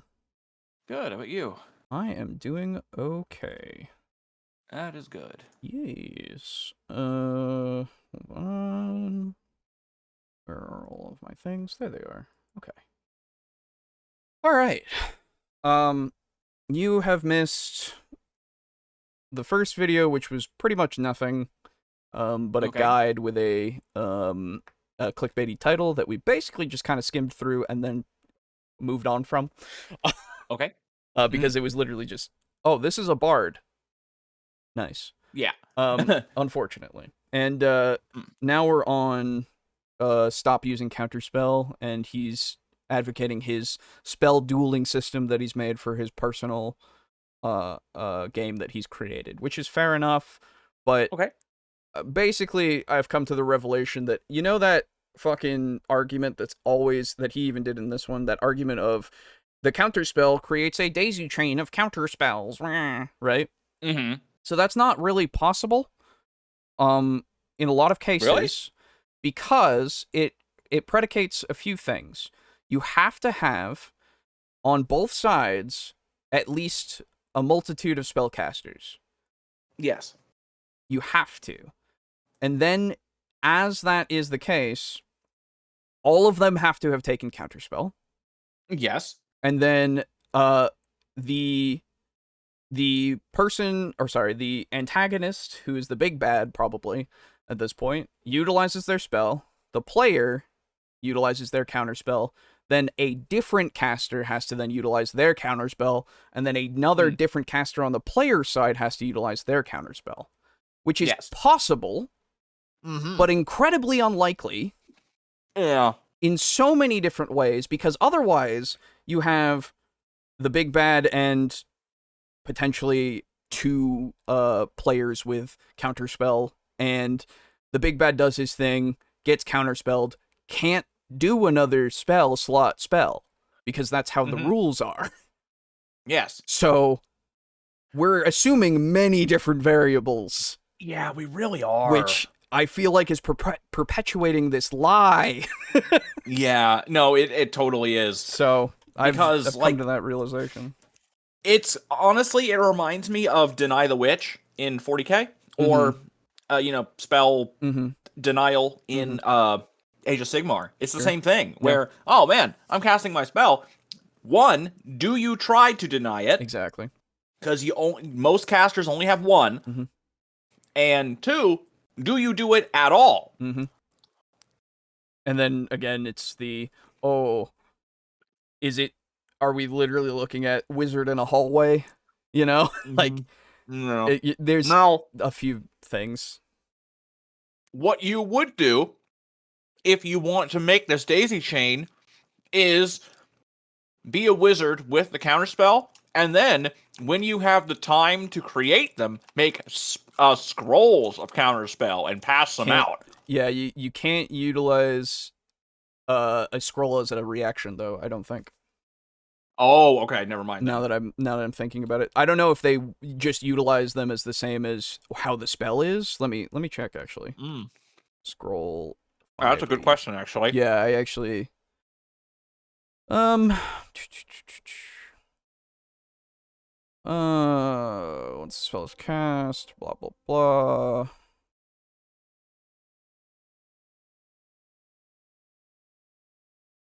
Item rarity standard. It doesn't actually say, I don't think, here.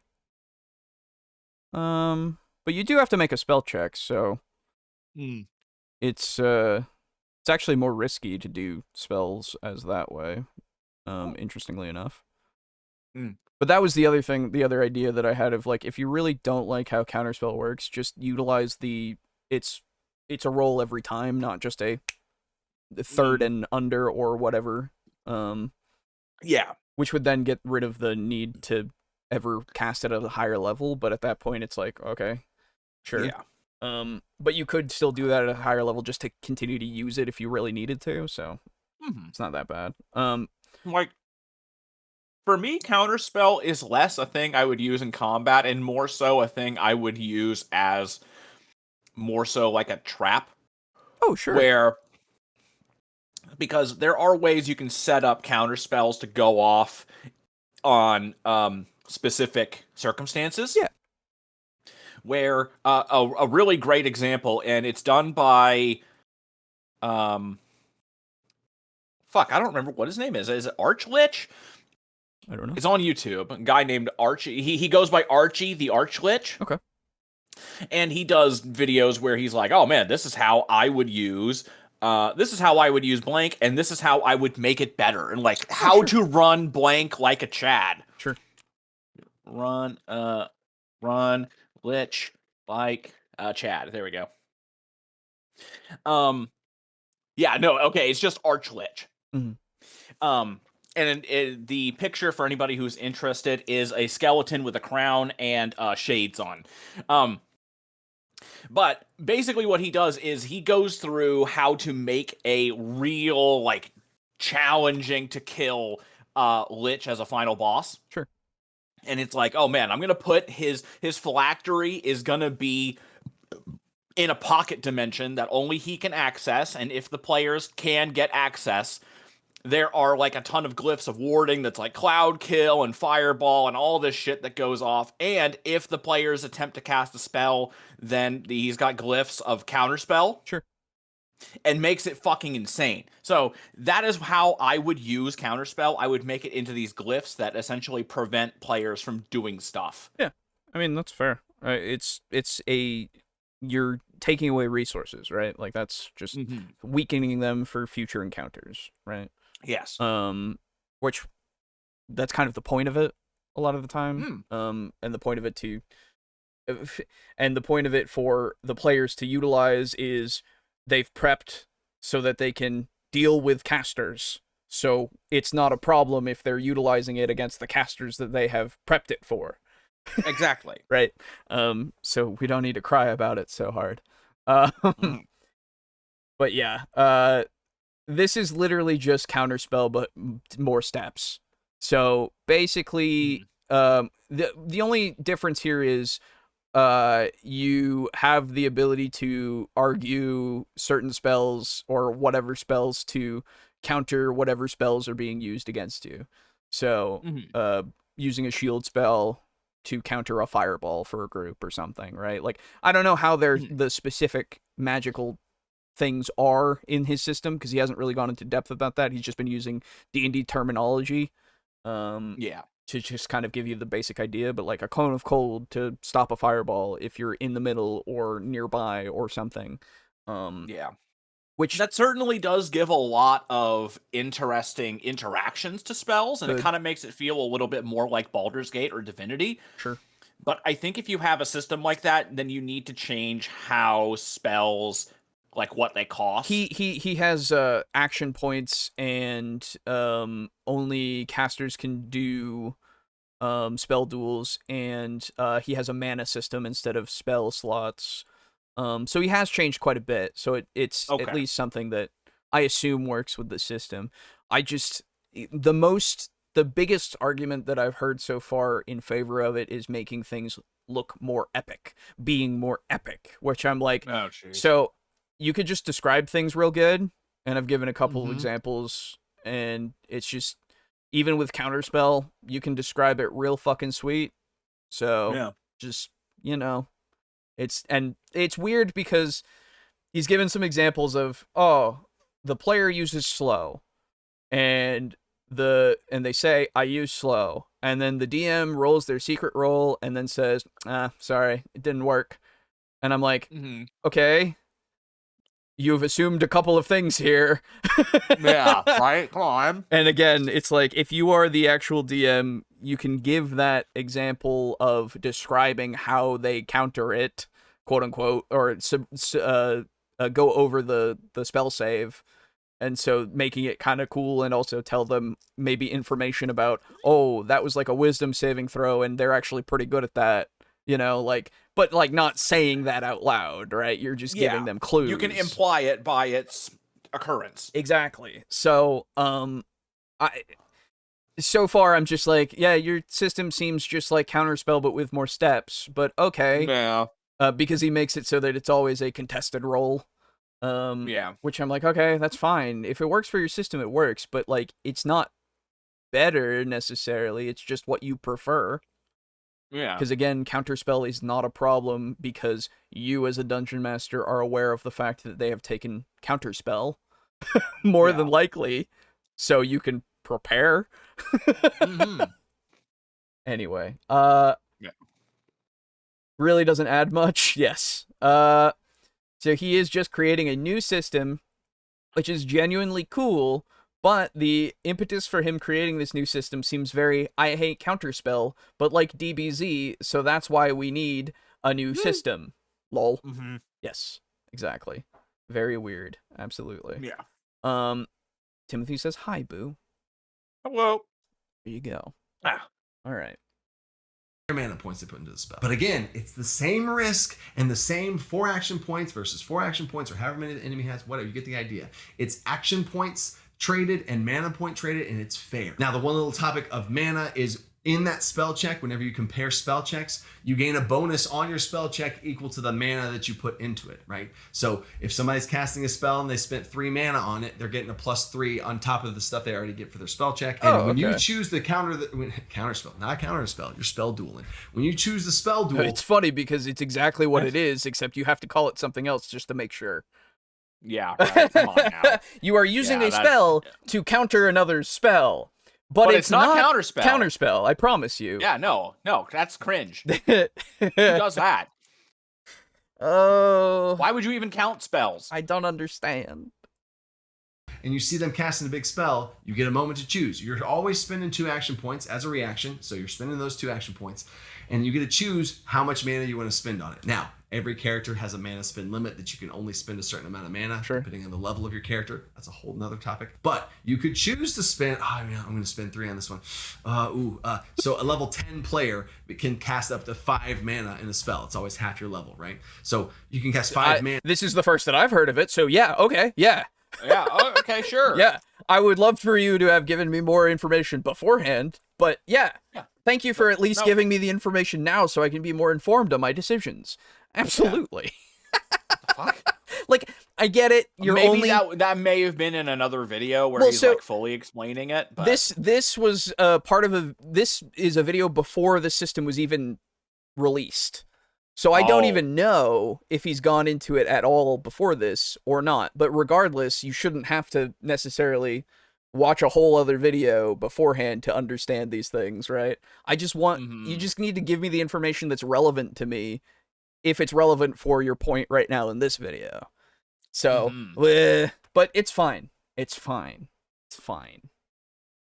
So whenever you got a spell duel, you're like, yeah, I'm just going to do 2 mana on this one. You get a little +2 bonus. You could still beat them if you roll high enough. Now you might ask yourself, what happens on a tie? What happens on an exact tie in a spell duel? That's a very rare chance. It's less than a 1 in 20 chance of you matching exactly. That's a crazy moment, in my opinion. That's a wild moment. So wild that a wild magic surge happens. Now I have a whole DC. Oh, okay. So a wild magic surge. That's pretty cool. Sure. Okay. That's fine. What? That's weird. That's fine. Like, the 2 spells hit and it doesn't just cancel things out or anything, because that was the point in the beginning. So if it matches, then it can't just cancel out. It has to do something. So, well, it would be interesting if both spells went off, and then you have to deal with that. Yeah, well, somehow. So the problem then becomes you have to then, like, if you're utilizing, in his example right here, we have Fireball and Cone of Cold. That's how you're countering it. Cone of Cold is quite small in range. It doesn't do the exact same thing, so it would just do it in the area, really, and that's it. Right? It wouldn't even. I suppose that's fair. It wouldn't even do anything to the caster necessarily if you weren't close enough. Which, you know, that's a thing. But like, it would create that kind of problem where now you have to figure out if every spell like backfires or something. Hell, backfiring could be a neat thing to both people. I don't know. Yeah. But like, wild magic is fine. I like wild magic, but sure, I don't understand how it works, but all right, let's do it, you know? Yeah. Again, this is how his system works, so I can't necessarily go, oh, that doesn't make sense, because it is how it works, right? So, yes. Sure. D20 table of Wild Magic Surge, and trust me, if y'all are familiar with my Wild Magic systems, I am a connoisseur of Wild Magic. I love it. And I have a D20 Wild Magic system, Wild Magic table, just for this type of moment, right? Now, it is the same Wild Magic as other things, so it's not like this one-off thing that's just a side little, just for spell duels. It's weaved into the actual game itself. But a Wild Magic Surge happens for each person, and that's just crazy. And another thing that's crazy is you can have multiple people try and do a spell duel. So, you can have, if someone's casting the Lich is casting Circle of Death. If this Circle of Death goes off, the Barbarian who's on death's door ran at his feet, and the fighter that's right next to him, and they're in trouble. This is bad. We need to stop the spell. Multiple people on your team, multiple player characters, multiple allies can come together to try and all counter the spell. You would each spend your 2 action points, you would each spend your mana, and all of you would make your spell checks to try and fight and contest that one spell check. But there's also a system in DC20 that allows characters to cast the same spell together. If you know the same spell, if 2 characters know the same spell, they can cast that spell together. So yes, in DC20, you could have 2 enemy casters and 2 player character casters, and both of these 2 enemies are coming together to cast a spell of evil, death, and darkness, and fire, and brimstone, and they are both casting a spell together. Isn't that just ritual casting? Together they are effectively. Technically, yeah. Yeah, because I'm like, I know that this is a thing in D&D, but I forgot if it was, and I was like, I was just waiting to see if, like... So in D&D, they don't really have rules for it. Oh, okay. Yeah, it's not really a thing, but in... I guess if you want to go for lore of the modern... Or, sorry, not in the modern, but the lore of our world... technically witch covens were a thing because of that, right? Like, oh well, no. What I just thought it was a thing in D&D. If you're ritual casting, ritual casting is just do it. You can do it, but it takes like 10 times as long, I believe. Okay. Yeah. Well, all right. Yeah. So I just got a really bad idea. Garibay reaction channel. Well, you know. We already are. Yeah, really. Speaking of cringe, I've had a new laptop for over a month. Still haven't turned it on to set it up yet. I just wanted to let Ooh. the world know about this shameful behavior on my part. Much cringe, very shame. True. Dude, sometimes I'm the same way with shit. Yeah. It's not usually like I'm afraid to do it. It's usually I'm just too lazy to do it. I get you. Yeah. Like I'll get a package in the mail and I'll be like, oh yeah, I forgot to open that. And it's like, Yeah. oh shit, it was something I needed. Oh yeah, I do also have. I did buy this for a reason. Yeah. Oh yeah. I also actually have. You've just reminded me that I've not opened a package that I've had for like a few days.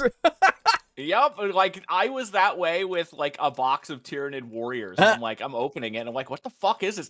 Oh yeah, I remember these. Yeah, they look really good. Nice. And then and hey. We're off to the Lich. Yeah. Yep. My default browser in Windows is Windows Explorer 10. Oh Oof. no.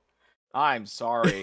Not because good on you for keep it alive, but yeah. Casting that one massive spell, and you and your ally stand side by side. Just got chills again, and you have to stop them. Your magics collide midair. What happens? If any of this sounds epic as hell to you, then think about supporting DC20 on Sure. Patreon. Right now, it is in alpha development, and by the time you're watching this video, we are within days or a small amount of weeks before the release of alpha. The alpha. I don't remember how far back this video was, but I think it's old at this point, I think. Yeah. So it's probably out by this point. I don't know. Link will be in the description. Of the game is going to be levels 1 and 2 of all 11 classes right now, and I'm going to be releasing and updating all of this stuff that's going on. There's going to be 2 ways to get the alpha. One way is to be a bronze dragon on Patreon, which is a higher reward tier, yes, and those people have been supporting the game, and those people are going to get feedback and all this different types of stuff for Cool. play testing and be able to help sculpt the game and get feedback on the game. But if you just want to get access to the game, I have a second option that I've added for people to be able to get the game and just play it and see what's going on. It will be available on my website. All of those things are going to be I'm going to make an announcement video. I'm going to talk about it on Discord. It's going to be very simple to find. All the rules so you can get in there and play this game and see how truly epic it is. I think it's going to be a loves game that changer. word. And if you just It's one of those buzzwords, you know? Like, so many people who use it, I just go, mm-hmm. Yeah. Sure. And I'm like, man, you sure are from the early 2000s. Because man. Yeah, no, Epic. yeah. And it's very Every time I hear it. It's not based. Let's be honest. It's not very based. It's not even skibbity. Fuck off. I just immediately am just, oh, we're just talking subjectively entirely, are we? Neat. You know, like, sure, I'm glad it's cool to you. Neato, it might not be cool to other people. It might be cool to other people. That's all that you're telling me. Neat. Yeah. Right? Like, Because it's so the thing is, boring. yeah. What I would prefer, instead of you talking about how cool it is give me a little bit more on, how it feels to play and why I should be playing it, rather than, oh, this is so cool. Yeah. I'm fine with excitement about something. I'm fine with you talking it up, but there is a limit for me. Absolutely. Yeah. Of like, all right, I'm glad that you enjoy the thing that you have made. That makes sense. Yes. If you didn't, you wouldn't have made it. I'm glad you're excited. Since I did not make it, I have significantly less interest in it. Yes. Especially since it's just more RPG. And I know that sounds weird to hear coming from, guys like us who are RPG players and likers, but come on. I need a reason. Exactly. A good reason to play this other than over, I don't know, Cyberpunk or D&D or Pathfinder or Call of Cthulhu or Delta Green or Vampire or Wild Sea. I could go on. There's so many, and I appreciate the attempt to make it sound like it's something. But I'm getting very little out of your description, right? This is a neat system. Especially when you're using it's one word. Right. Just one. Exactly. And this is a neat system to utilize, but I could I could put it into D&D and it wouldn't change much, It really wouldn't. you know? So like it's not a Especially selling since point. it's another D20 system. Yes, exactly. It's not a selling point to me entirely in that reason. Yeah, like, sorry, I don't mean to be mean. No, but, no, like, I'm not being mean when I say it. It's literally just it is not something that I find to be anything that is noteworthy necessarily on its own. yeah, this doesn't grab me. No. And I'm glad that it would grab other people, and it probably has. Good for you, you know? And it definitely has if for he's you. got supporters, like if he's got his Patreon people and they're like supporting him, great, Yeah, awesome. Exactly. I mean, Garibay doing reactions to other D&D stuff, the dumb hot takes would destroy the world. Oh, True. him! Yes. Oh, Yeah. God. It would be the worst. It would be the worst thing ever. Yike. No, thank you. Yeah. Or fatal. No. Oh, No, I would thank love you. that. That would be fucking No, hilarious. thank you. Because, Never, dude, ever. I bet you anything he'd stop whipping out like the religion shit. Like, oh man, you can do your anal size, dude. No. That's not very Christian. No. So bad. It would be really funny. This concept of spell duels is cool. Gosh, you have no idea. The help action is don't. also cool. People coming together. We and really helping each other don't. do stuff. I know what could this go on. And system in fact, is, will go but on. I I'm going to don't be making care. lots more DC20 videos, especially once the alpha releases. I'm going to be making topics and talking about each of these different things. And if this does sound interesting and you want to join and support this in this way, patrons are the only way that any of this is possible. Everything from a $5 patron all the way up to the top tier patrons, every single one of you is what made this possible. And truly, truly, thank you. The reception has been absolutely... Jesus, there's still like 7 minutes of this. Holy shit. Yeah, right. He's We're really way going off, past, and I'm like, we're way past this fucking counterspell thing. All right. yeah, and because now it's just focused entirely on this now. Which I'm fine with, but you know, just, goddamn. you gotta okay. Does anybody have terrible time management? wild. I'm going to be doing a live stream revealing a very, very large YouTuber that is wanting to join the ranks of DC20 and join the community and start creating content for it. Lots of other YouTubers are kind of seeing what's going on here, and it's going to be crazy. So check that out. Oh, sorry, Links down in that the description. it wasn't You know me. what to do. That's Now, not me Yeah, saying I know. it was me. It was him saying it was him. Yes. Share one story from a Gen Con playtest that was an absolute crazy spell duel moment. I did a full breakdown play-by-play of this in my most recent live stream. Towards the end of it, I'll link that down in the description. But here's what happened. It was at the very tail end of the combat. It was 6 players versus 6 enemies. The enemy cleric was the last one standing, and it was their turn, and they had a spell to cast. They were going to cast Guiding Bolt, but a much more necrotic, like evil version twisted of it, because in DC20 also, clerics can choose holy or unholy, and this was an unholy cleric. And they were casting a necrotic Guiding Bolt at the final. So you did take the D&D spells for your thing. Yeah, that's a little weird. Like, I'm fine with it, because we all know what it is at this point. But like, I don't know how that's, like, because you can't copyright Fireball necessarily, right? Like, so I don't think that they can copyright the spells' names. I think unless they're something specifically very specific, like Guiding Bolt, they might be able to. I don't think Guiding Bolt, but I think, like, you know, Tasha's Hideous Laughter and Liamon's Tiny Hut, like those ones, they absolutely could. Yeah. But yeah, it's just weird. That's a little weird. It's just a little strange. That's all. Like, yeah, no, I noticed that after you said it. I was like, wait a minute, yeah. Player character who was at 1 hit point. Everyone was alive. All 6 player characters were alive. But there's 1 player character at 1 hit point, and they were within range. And Guiding Bolt deals 4 damage. This person's at 1 hit point. In DC20 also is if you ever reach -3 hit points, you die immediately. Right? That's okay. So there's a different health system. Okay. Yeah. That's fine. That seems very...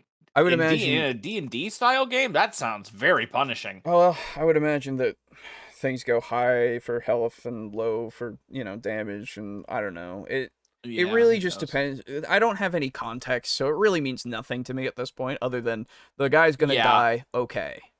That's fair. Yeah, I guess I'm just used to health in D&D being basically meaningless and or dying being impossible, you know, that kind of thing. Right. Or in Call of Cthulhu where it's like really lethal. Yeah. death's door mechanic, and that number changes over time. But if you reach -3 hit points, you die immediately. This person was at 1 hit point, and I was hitting them with a 4 damage spell to bring them to -3. Well, a and kill them D4. immediately. So No. You said 4. It's just 4. Oh, it was Yeah. my bad. So this spell goes off, they die. Then one of the most epic things in my TTRPG experience happened at this Gen Con playtest. All 3 spell that you can remember right now. casters said, spell duel. Yes, all 3 casters, a sorcerer, a wizard, and a cleric of the player character side, all were within range of their ally to try and stop this spell. I, as the unholy cleric, describe the casting of this guiding bolt, and I make my spell check. I rolled an 18 on the dice. They had a +4 modifier and a +1 for mana, so that was an 18 +5 for a total of 23. So now... Yeah, but there's 3 of them, so there's really no way that they can fuck this up. Yeah, unless I mean- they all botch, and that's like astronomical odds. And also, like, depending on how much mana and shit they spent, you know? yeah. I don't know. Like, you gotta... Like, I need way more context, I guess. Please give me more context. Yeah.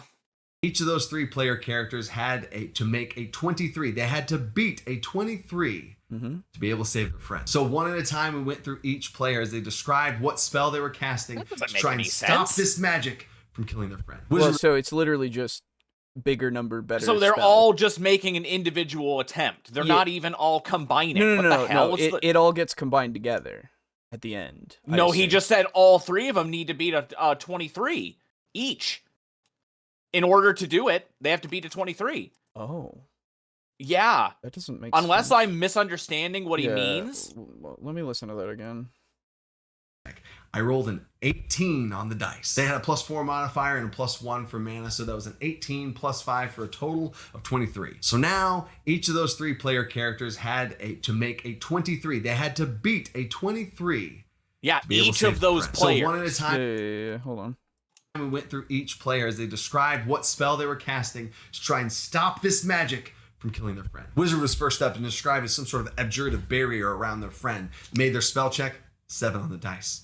Not enough. The player characters actually had Oh wow, yeah, okay, yeah. Yeah, what the I thought- fuck is the point of all doing it together? But then what? Then. What is the? Yeah, if that's the case, then even with the everybody casting like having your multiple characters casting the same spell, you're not combining all that together, or is it just the I thought damage that's kind of the. that I thought combines? that's the point. Yeah, I'm confused entirely now. Yeah, what is the What what is the is- point then? What is this system? I need to know you need to have given me the explanation of the system in general so that I could understand this anecdote. Yes. I only understand it to a very basic degree.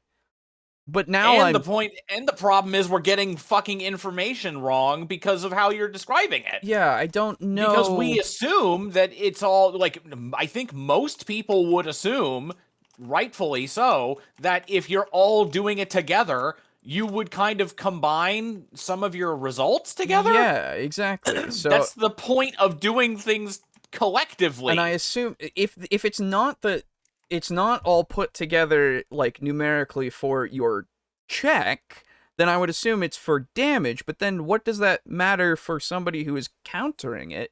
Because they're not necessarily doing any damage at all. You know? So this is fucking weird. I don't understand. I don't get it either. Cause like, yeah, I get like everybody trying to do it to stop the spell. Yeah, and I understand having like multiple attempts. Tries. I get that. But it just doesn't really make any sense. Like, if Yeah. they were, okay, so now I could understand this if it was like, oh, okay, you all want to do it, but only one of you is actually, like, none of you are nearby each other. Yeah, so, yeah. since none of you are, like, next to each other, it's going to be separate roles. right. That's but they were fine. all in range, is what he said. So Yeah, and I can only assume that if they're all in range, that means that they're all collectively near enough I guess I'm to wondering, each other. Yeah, I guess I'm wondering if they were all to cast the same exact spell, if then it would, right? I hope. Because that would make more sense and he's going through how each one is describing their individual spell, so I assume none of them cast the exact same one. Yeah. So if that's how it works, then fine. But It's still fucking weird, it's but at least I can weird. understand that. yeah. same modifiers to their roll. So they really needed to roll a 19 or 20 on the dice. So the first one didn't make it. The cleric described some sort of healing magic, and they wanted to kind of wrap their ally in healing magic to try and heal them before the damage came in. Yeah, What a cool description of a cleric doing a counterspell, right? Before the killing blow comes in, they heal them just enough to be able to save them. What a cool description of how a spell duel would look. They rolled a 14 on the dice. Thanks for repeating that. We came to the final player character, which was a sorcerer. This was an enchantment sorcerer. They had an arcane type of sorcerer that they were doing. And also sorcerers in DC 20 have a really cool, interesting feature. They have an overload mechanic that gives them, they take damage, and the whole, I'm not going to get into what the overload mechanic does. They basically take damage from their magic ripping their bodies apart as they push the magic inside of them to the absolute limits. Hey, I'm cool with a risk-reward system. That sounds neat to me. Yeah, that's fine. That's really neat. And with taking all this damage and pushing themselves this way, they gain a +5 bonus to all spell checks, including spell duels. A spell check's a spell check. So this sorcerer now Wouldn't it be funny if it adds didn't? more to their check than the other ones do. Now, they're paying for it as part of the class mechanics and stuff, right? But now, instead of only needing a 19 or 20, they would be able to succeed with a 14 all the way up through 20. And now, the table see this could be it. He could stop him. Did none of them have any mana left? Like at all? That would also help, right? Because that's what it's supposed to do. So I want more information about what their resources were, please. Like that's cool that they had the thing, but then they could reassure it with just pumping all the rest of their mana into it or something, you know? Like maybe because it was the end of the fight, maybe they didn't have any extra mana to spare. Yeah, maybe. In which case, that's all I can think. Okay, yeah. Describes mentally assaulting this cleric's mind. Stop! And like the command spell. And that's how they were going to spell duel them, is to get them to stop casting the spell. Makes the spell check. 10 on the dice. Wasn't enough. Wasn't enough. And now this group of friends around the table at Gen Con in this really extremely intense moment at the end of just a one-shot. My stomach was in a knot. There's two people teared up at the table. And then, one of the most beautiful descriptions of a spell duel ever, I described this cleric casting this unholy blight guiding bolt, firing through an abjurative barrier, firing through their own mental, fighting themselves as their mind gets assaulted, as the sorcerers trying to get in their heads and stop them. No. The magic continues forward in this almost like slow motion bullet time type moment. And it was the final description of that cleric trying to embolden and heal the ally. They get wrapped up in healing magic. They start glowing. Their wounds start to heal partially. And then the opposing cleric's magic hits their friend, erodes them, skin withering, the light that dulls down, skin withering, aging rapidly, stop moving, fading. Sent it over to the player. I gave them their final words. Do you have any final words before you say it? And the player elevated it one step farther as they, from their perspective, described that whole thing of them seeing, I look around and I see all of my friends. The player character's name was Andromeda. I see all my friends. I see what we've done. I see what we accomplished. And I see them trying to save me in the last bit of moment. And I just smile. Boom. That was it. That's absolutely cool. Crazy moment. And it's and this is not a brag on DC 20. This is it is. I love it the mechanics of DC 20 tell epic stories. This version in D&D, again, I'm not trying to sling mud here. Yes, you are. This version in D&D would have been I say the spell and then counterspell. Again, immediately my original point of making it so that describing how the counterspell actually does counter a spell is something you can do. Like both sides could have fucking done it, so you're immediately fucking poisoning that goddamn well. Yep. Love it. That's so dishonest. Mm-hmm. Very cool. Dishonest, very disingenuous. Yep. The fact that you could easily fucking just illustrate it that way. That's all it takes. Anyway. I have terrible time management. I spent 2 weeks writing one YouTube comment and still don't quite feel satisfied with how it turned out. Time that could have been spent making progress in Smash Ultimate. True. Priorities. There you go. Not gonna lie, I've already checked out of his system and got distracted doing other stuff. Fair. We don't know much about his system, so that's fair. His energy is fun but not infectious. Yes. Yes. Yeah. Absolutely. That's a definite problem I have with some people. With in the like the entertainer space. Yes. Yep. Where sometimes people are like really enthusiastic, and it's just It's just kind kind of of doesn't. Yeah. It's just kind of. It's just grating. Exactly. Yes. Oh, is that what you said? Yeah, Fuck. that's exactly what I said. Yeah. I'm sorry. Fuck. No, I you're didn't good. hear you. No, you're Um, absolutely. I'm glad we both said it. Yeah, the thing that makes me feel really bad is that I'm that way about some people on Play on Tabletop, and I'm like, God Oh, damn it, yeah, you're fair. so nice, and like, God damn it, you're so fucking annoying, and I Right. just want you to be calm and collected for like 5 fucking seconds. It's fine. You It's probably just, already know who I'm talking about. It's just how it is, man. It's just how Yeah. it is. It's just how it is. Um, And then you have the complete opposite, where you'll do a battle report, and I'm fucking falling asleep, dude. Oh, sure. God, you're so goddamn boring. Um, I'm horrible. I know. no, you're fine. Guys, I got it. The wizard goes to cast the spell, but he has to roll to hit. Then he rolls to see if his spell has enough strength to beat the enemy's toughness. Then... Hell yeah. I wonder. Yeah. That sounds very Or familiar. you have a neat magic system where magic just works. I don't get it.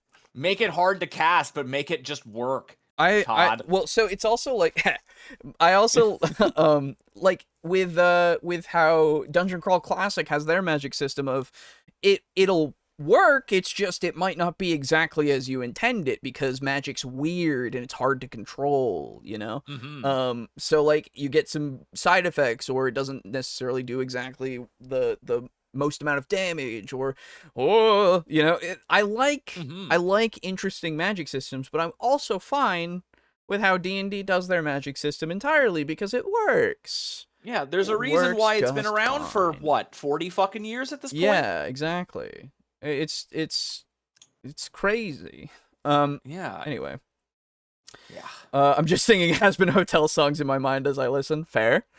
Nice.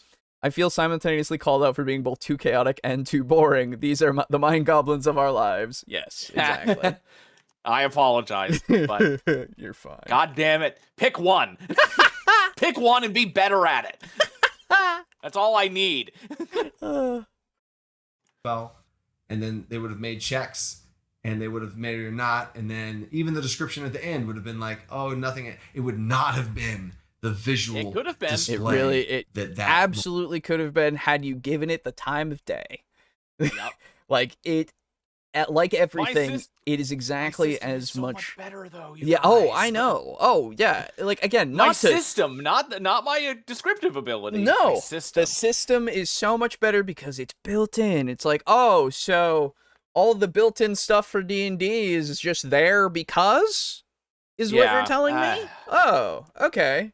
Like, Good to know. not to throw mud, but also to throw mud. It's like, well, Mhm. brother, I understand what you are trying to say, but you are absolutely doing what you're saying you're not doing. You just are doing it in a way that sounds nice.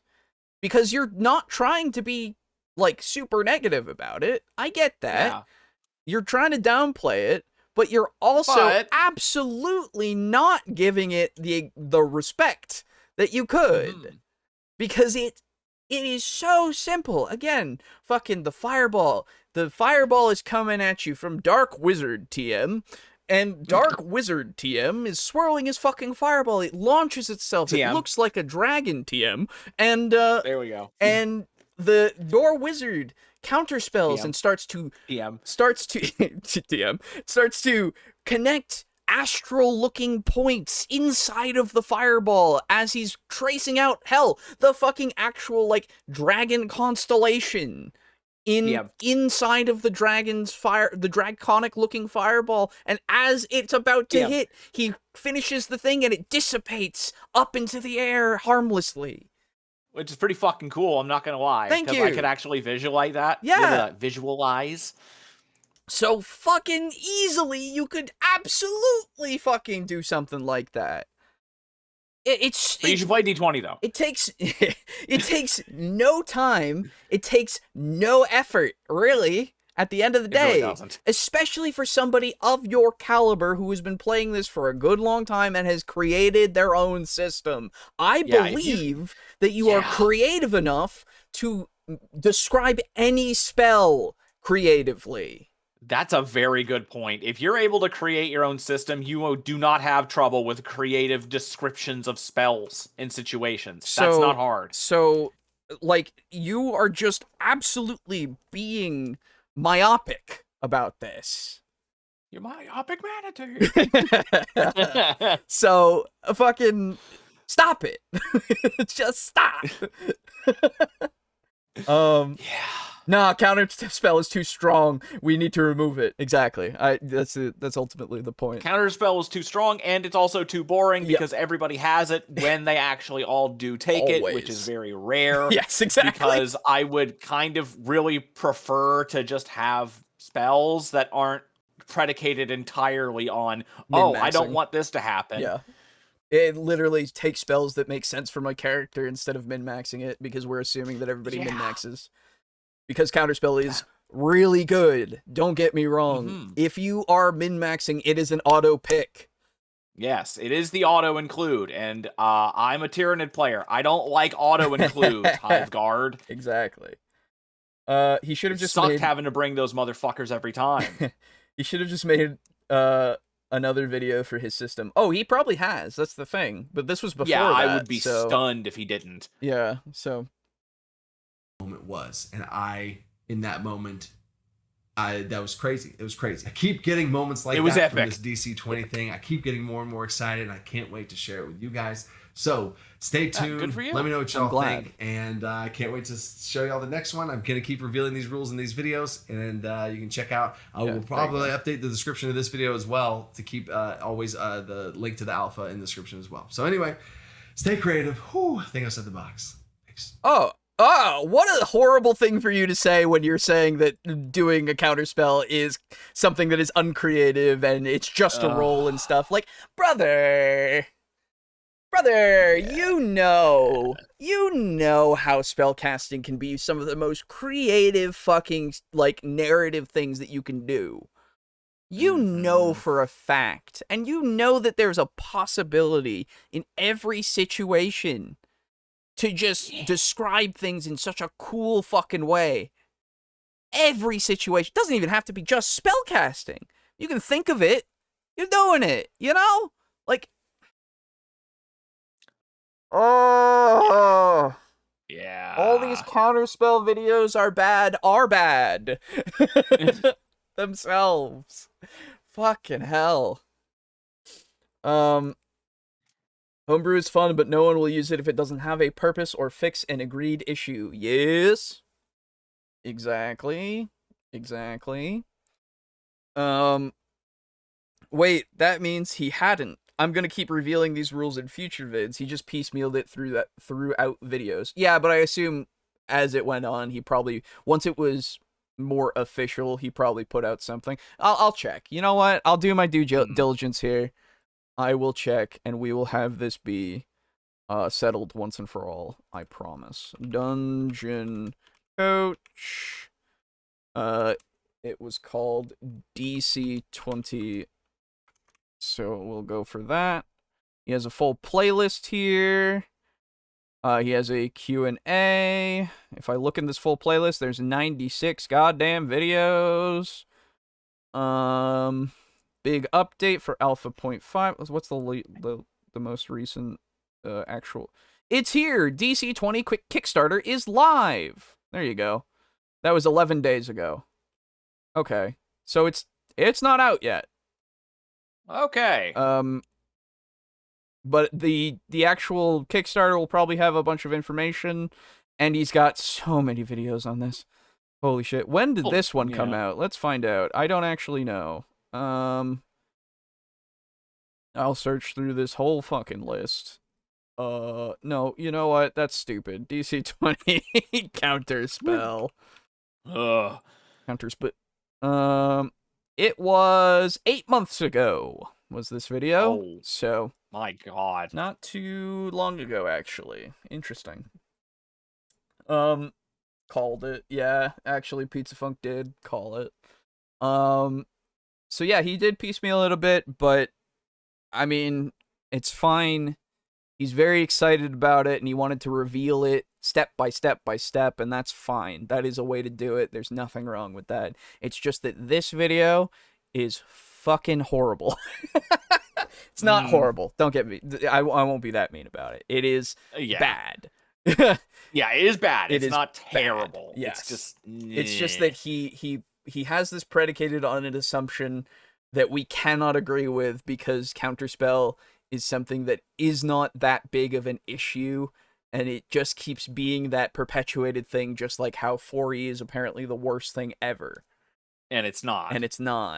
So it's the sure same. Is easy to fucking pretend that it is. Oh yeah, it's certainly easy to just go into the zeitgeist and say Counterspell bad, and everybody goes, yes, Counterspell bad.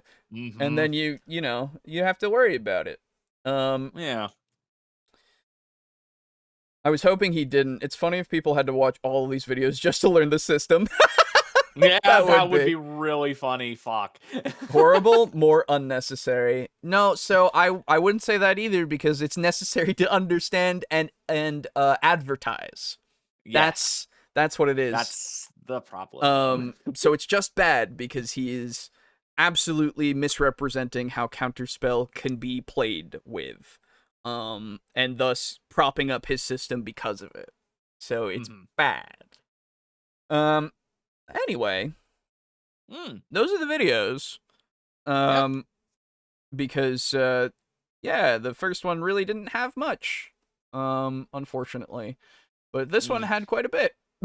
Yeah, that's good. Yeah, works out.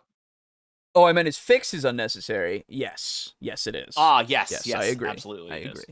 Is. Okay. Because people try to fix what's not broken, and then they realize, well, I mean, they don't. We do. Yes. We find out why the fix was never really necessary half the time. Exactly. Because it wouldn't be this game would not have the longevity that it does if it didn't work. That's the thing. Yeah. And like, not everything you have works. games that are fucking memes, like Fatal, because they are bad. And they don't work. Yeah. But like, and there are elements to D&D that don't work properly. We know challenge rating is one of them. They don't work as written, but the overall system works fine. You can fix it. You can easily play a perfectly serviceable game, rules as written. Absolutely. That's the thing. Anyway, that being said, we can move on to comments. Here we go. And if you are, if you need to leave at any time, Boo, you are more than welcome, of course.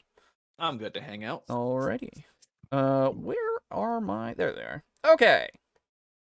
So we have a few piled up here from a couple of weeks. So here we go. This is, this is the first one from Removing Things for Fun and Dice Pools versus D100s a couple of weeks ago, or 3 weeks ago at this point. Technically. Leah Bunny says, or Lay Bunny? Anyway, OWOD equals Old World of Darkness, and NWOD equals new, or you put a plus, but it's equals New World of Darkness. I think they started calling it New World of Darkness Chronicles or something eventually to be less confusing, but I guess I skimmed the memo. Fair enough. I've never seen either of those terms being used, so that's news to me, but fair enough. Then Timothy on that saying, hello bros, still working on lore. See you guys for the next show. Have a nice day. P.S. Tournament fight is Cornell the Great versus Hugo the Six-Armed Giant. Excitement. Rico on that same episode says, while it doesn't allow for mixing and matching skills, Modifius's 2d20 system has you get the target number for your dice pool by combining a skill and an ability score. There's a bunch of rolls with a default combination, but if you're creative, you can argue to change it to something more appropriate, which I suppose does leave you at risk of a player who's playing a high-strength character to literally try and punch their way to victory. Yes. that together with the momentum points that you can spend to add more dice to your pool and other neat stuff, and that you gain by getting excess successes and complications, crit fails on specific dice in the pool, which allow for succeeding at a cost systems, really allow you to add a lot of interest to skill checks. There, that is my monthly 2d20 shilling done. Also, excuse me. One issue I do have with the second video is the claim that the decimal system is inherently more intuitive than others. Quite a few civilizations successfully used other systems, base 60s, a famous one, and does us having 10 fingers really help that much with dice pool rolling? True. Yeah, no, you're right. But this is unfortunately the world we live in now. But yes, sounds cool for the 2d20 stuff. I actually haven't looked too deep into stuff from Modiphius that's about 2d20, though I do own the Fallout stuff from that bundle that was going on not too long ago, and I know that is 2d20, so I'll have to take a look at and read that rather soon. I also got the Star Trek one, and I don't know if that uses 2d20 or not, but I know that's also by Modiphius. Yeah. They do a lot of like established stuff. Yeah, it's cool. Because they did, apparently they did Star Trek. Yes. They did Conan. Yes. They did a kind of a Cthulhu called Achtung Cthulhu. Yeah. Where it's Black Sun, which is the Nazi. Oh yes, yeah, that's right. Yep. Yeah.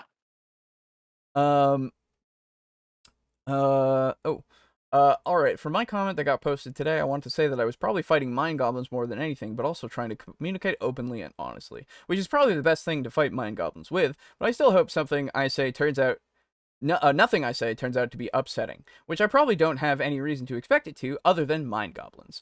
Anyway, yes, anxiety, sorry, you're fine. I really need to find a good fanfic site to put all this down in one place. I'm sure there are plenty. Go nuts. But I'm sure there's at least 34, and I think there was a rule about that, so you should definitely check out fanfic rule 34. For Jesus. That. Otherwise, just put it in a Google Doc and you'll be fine. Yeah. Anyway, Shin on the same episode says, I hope you like thinly veiled philosophy in the form of self-indulgent shitposts unrelated to the videos, because the fire hose is running full blast now. Sure. Okay. Entropy. So we're going to do another one of these already. Verity. I guess we had better.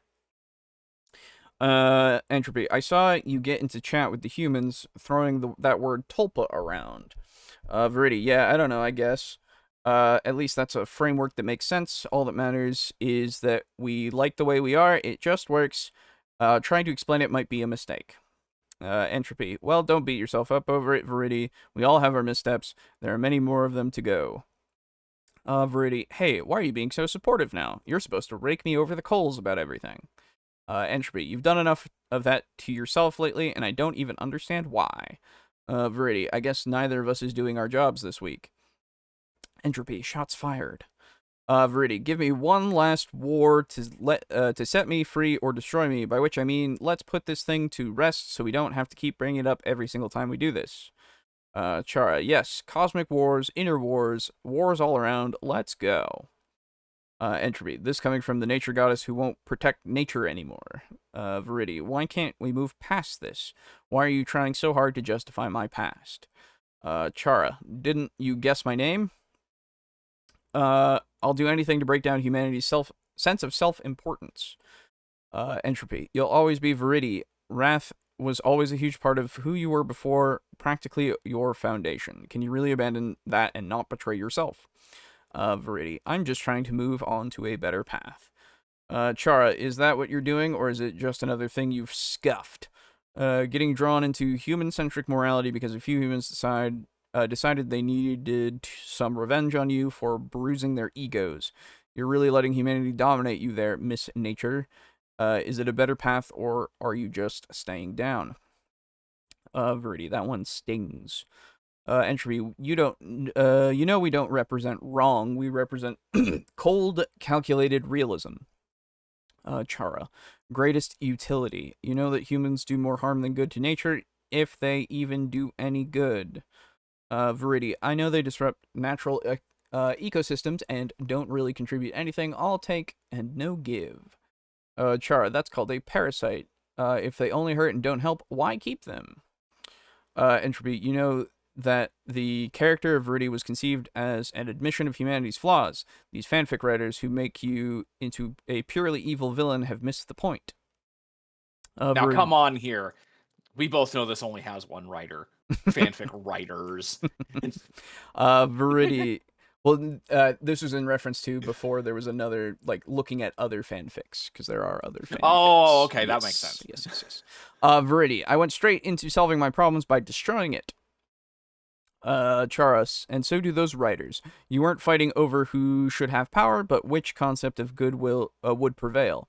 Your principles are different from theirs, and they think you need to be put down by force because of that. Follow my way or perish. Might makes right. Verity, I tried to put humanity down by force. Chara, then they're the same as you, and in condemning you to death for that, they sentence themselves. Verity, didn't I cast that same judgment on humans? Chara, the humans were serving their own selfish interests, grasping for personal gain, and threatening every other living thing in the process.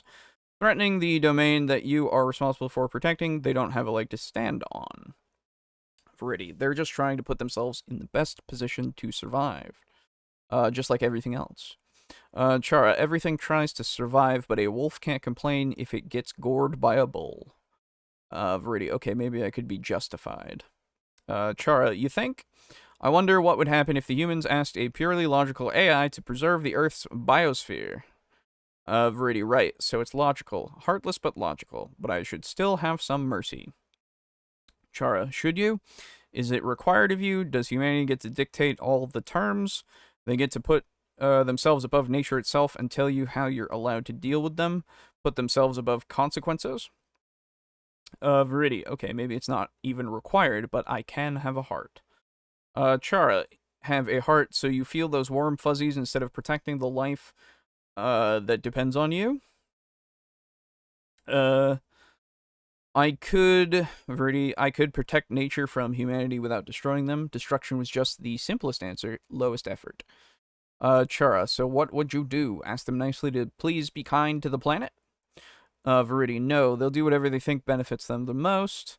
If there isn't a consequence, they won't be stopped. Some of them might have the principles, but the worst of them will grab the most power, and most of them will obey whoever is willing to hurt them otherwise. I'm sure they'd rather disappoint a goddess who only asks for their kindness than incur the wrath of a king who will take their heads. Chara, then why not tell them they can survive if they destroy the ecosystem that supports them? Verity, that's a future problem. They have their own problems right now. The powerful ones get to where they are by seeing only power and taking everything they can when they can. It should be pretty obvious that unsustainable growth is unsustainable, but it just feels better to believe in whatever you want to be true than to accept a truth that doesn't give you what you want. So the rulers will choose to believe that they can keep gaining more power forever. And on top of that, humanity is inconsistent. Even if one generation does listen, later generations will eventually slide back into greed. Even if they're not evil, they will always slide into the ease of self-indulgence and drag each other down with them. Entropy, you make it sound like humans shouldn't even try. Verity, no, they should try. Destroying themselves would be dumb. Of course, they should try not to do that, but their species will never be a threat to nature. And in the meantime, while I'm waiting around and hoping for them to get their act together, they destroy even more life. How many other species do humans get to wipe out while I try to persuade them? And at what point am I neglecting my duty by letting that go on?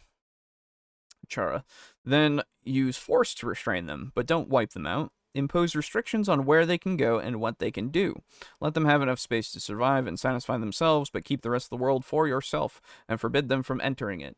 Let them make the tools they need, but don't let them build more industry than the environment can tolerate.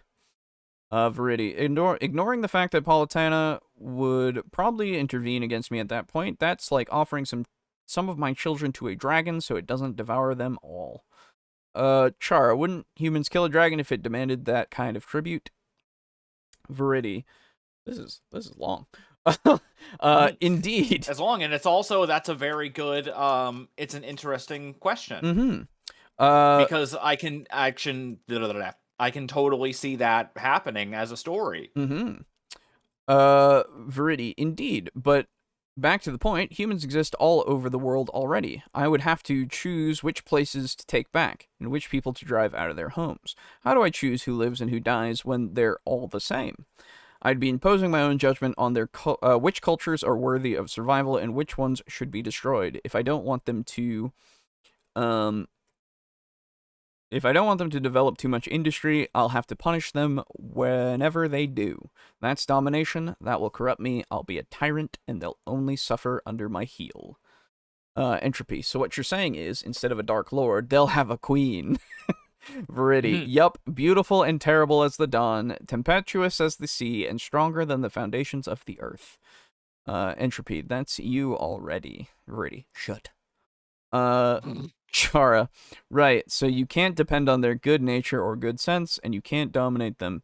What's left after that? Not looking so great for Mercy there, Verity. Verity, I know it sucks. This isn't how I wanted it to go. It doesn't feel right at all. Entropy, you won't just take the win, will you? You're justified. You're off the hook. Verity, no, I'm missing something. I have to be. Even if it justifies me, I don't want to end with the conclusion that humanity should be destroyed. They would still have the right to defend themselves from me, and they wouldn't be wrong to destroy me. Chara, so, reason is completely stacked against you here, but you don't want to accept the conclusion. This is where you decide who you are. Verity, then my choice is, I won't be an enemy to humanity. I won't be a vengeful god. Reason is a tool, not a master. If it forces me to be evil, I reject it. That is how this Verity defines herself. I believe that's what you call determination. Chara, you're calling it determination? Giving up on your role and your duty? Verity, giving up on something I know is wrong? Yes. My duty as a goddess of life is to survive and to rise out of darkness. Hate won't dominate me again. This is what I'm choosing to do because I want to and I can. Chara, whatever. Like you could really ever go back to the light. Verity, sounds like someone fought too many monsters. Entropy, did someone fight too many monsters, Chara? Did someone do a fucky-wucky? Chara, shut up. Entropy, so what are you going to actually do about the humans, Verity? Verity, I know I can do better than blow them all up, at least. I'll lay out the long, subtle plans of an immortal goddess. If humans are worthy of survival, they'll pick up on the lessons nature teaches them. The natural consequences of their actions can be a teacher. If they're too stubborn to learn, I'll outlive them. Entropy, so when they're dead, you'll be still alive? Oh, I get it, yeah. Verity, you could say that. There you go. Big old long one, but there you go. Yeah. Cool stuff. Yeah. I see your Portal reference at the end. I see that. Yeah. Anyway. There are actually some things where Verity gets killed, and it did trigger a bit of an emotional crisis, which we were trying to sort for a while. A bit, indeed. Just a bit. There you go. All right. And then on last week's Garrett Bingo, last episode's Garrett Bingo, Unirico says, somehow Garabay returned, and by God did he not disappoint. Yeah, right. Seriously, though, it's incredible how this man can continue one-upping the temperature of his takes. It's a truly remarkable skill. Yup. It really is. This is why, when I was saying in the beginning of the stream, when I was talking to these guys about another hot take that we were talking about, that I just get bored with them now because Garabay exists in my life. Yeah, like, goddamn. Yeah. It really is. That's how it be. It's how it be. Anyway. This time, we have Timothy giving us lore on session 15 of Devils and Dice. Oh, I see you're getting through. Wee. Nice. Hello, bros. Hello. Hello. New lore. Cornell POV. After hours of combat, the onlookers were cheering harder than ever. Cornell walked out onto the sand, his axe over his shoulder, a huge smile on his face. Changing back to dragon form, the king's voice booming forth. Cornell. I stand here before you, ready to battle all comers. I will bring my kingdom glory. On this day, I spill blood for my queen. Bowing his head to Veronica. Across the arena, a 25-foot-tall, 6-armed being wearing brass armor came forward. His body showed the marks of countless fights. In his many hands, he held 3 swords and 1 shield, and a warhammer. The 2 champions stood a foot apart. Cornell, state your name, mighty warrior. A giant. Hugo is what I am called. A gladiator of the highest order. 300 have fallen before me, including your kin. Pointing to a few dragon teeth on his belt. Neat. Dick. By the way, look at your family. Haha. Yeah, I fucking took your family's teeth. Jesus. Yeah. Imagine if somebody walked up to you in real life and like showed you a necklace of human teeth, and I'm like, "Yo, these were your fucking sister's teeth." Jesus. Yeah, that would be Fucking fucked. scary. Real bad. Yeah. Holy shit. Just Uh, because they were dragons doesn't mean they didn't have feelings. Son of a bitch. Let's see. Cornell. All he wanted to do was enslave that race of people. That's right. Cornell, how lovely. You truly earned your place in this tournament. The last time I was in an official fight, I got a kingdom out of it, along with a rather tasty dinner. I never had giant before. Hugo, your words mean nothing. I will never fall to anyone. The giant swung his sword, at Cornell's neck, but it was blocked by the king's axe. Hugo let loose a storm of blows at blinding speed. Cornell matching that speed, dodging, counter-striking. This struggle went on for 35 minutes, neither slowing down. At the end of the first back and forth, the 2 locked eyes. Cornell, this is amazing. Whole armies couldn't make me break a sweat like you. Well done. Hugo, are you yielding defeat? Cornell, what a shame what a shame. That is the stupidest thing anyone has ever said to me. All brains, no brawn. The giant screamed in rage, attacking once more, aiming for the head. Instead of moving, Cornell caught the blade in his mouth, ripping it from the hand, and tossing it to the side. Not to be outdone, Hugo quickly slammed his hammer into the dragon's tail. Cornell yelling in pain. Hugo then charged into the king's shield first, plowing him hard into the wall. Cornell still dodging sword strikes while being pinned. To get out of this problem, Cornell shot a blob of bubble foam in the eyes of the giant, blinding him. Hugo staggered back, dropping all but 1 sword. Cornell swung his axe fast. Sensing the danger, Hugo fell backward to avoid the blow, rubbing his eyes in panic to see again, flailing wildly with the sword he had left. Cornell. And so he topples like an old redwood tree. Time to chop the lumber. Ooh. In one last effort, Hugo tossed his sword at the dragon. Cornell catching the weapon, blood dripping from his palm, with both hands occupied. Hugo jumped to his feet, tackling Cornell to the ground, trying to embolize him? Immobilize. Immobilize, yes, that's probably it. Cornell scratching and clawing violently. Cornell then bit the giant in the neck, blood flowing from the wound. The dragon continued biting and chewing deeper. Hugo grew weaker, losing his grip. Cornell took the chance to roll Hugo over, pinning him down. A grin showing on the king's face, he licked his lips. Cornell, you have earned 1 chance to live. Submit, or else I will pay the check for a 10,000 platinum feast. Hugo, I yield. Cornell, good choice. A bell was heard as Cornell helped Hugo to stand. Cornell raised his axe in victory.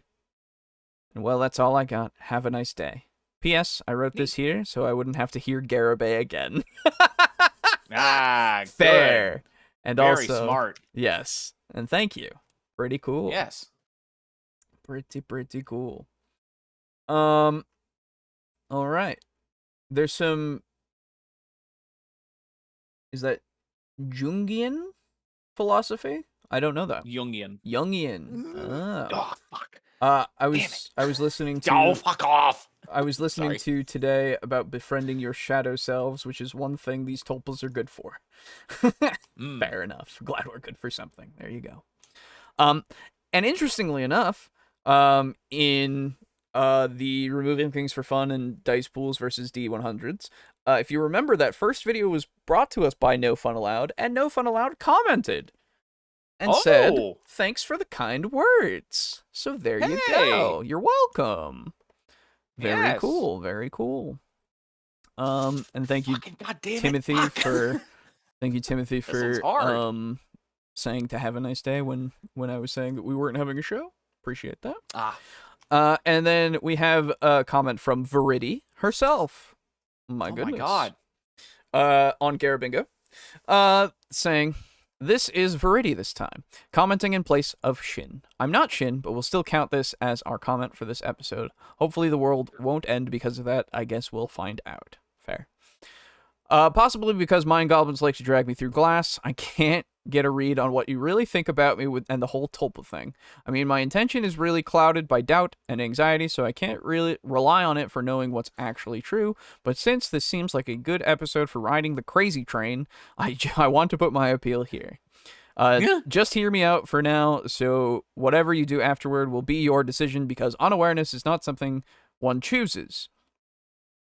If you frame this as an exploration of the mind instead of just a case of Rudy being way too self-important and insecure at the same time, it might even be interesting. So let's go ahead and dive right in through the looking glass. Fools will see the sun rise and set and tell you the earth is spinning. Before I start, I just want to point out that I did spend the whole last 2 weeks trying to write something persuasive about my identity as a tulpa. So I obviously have strong feelings about it.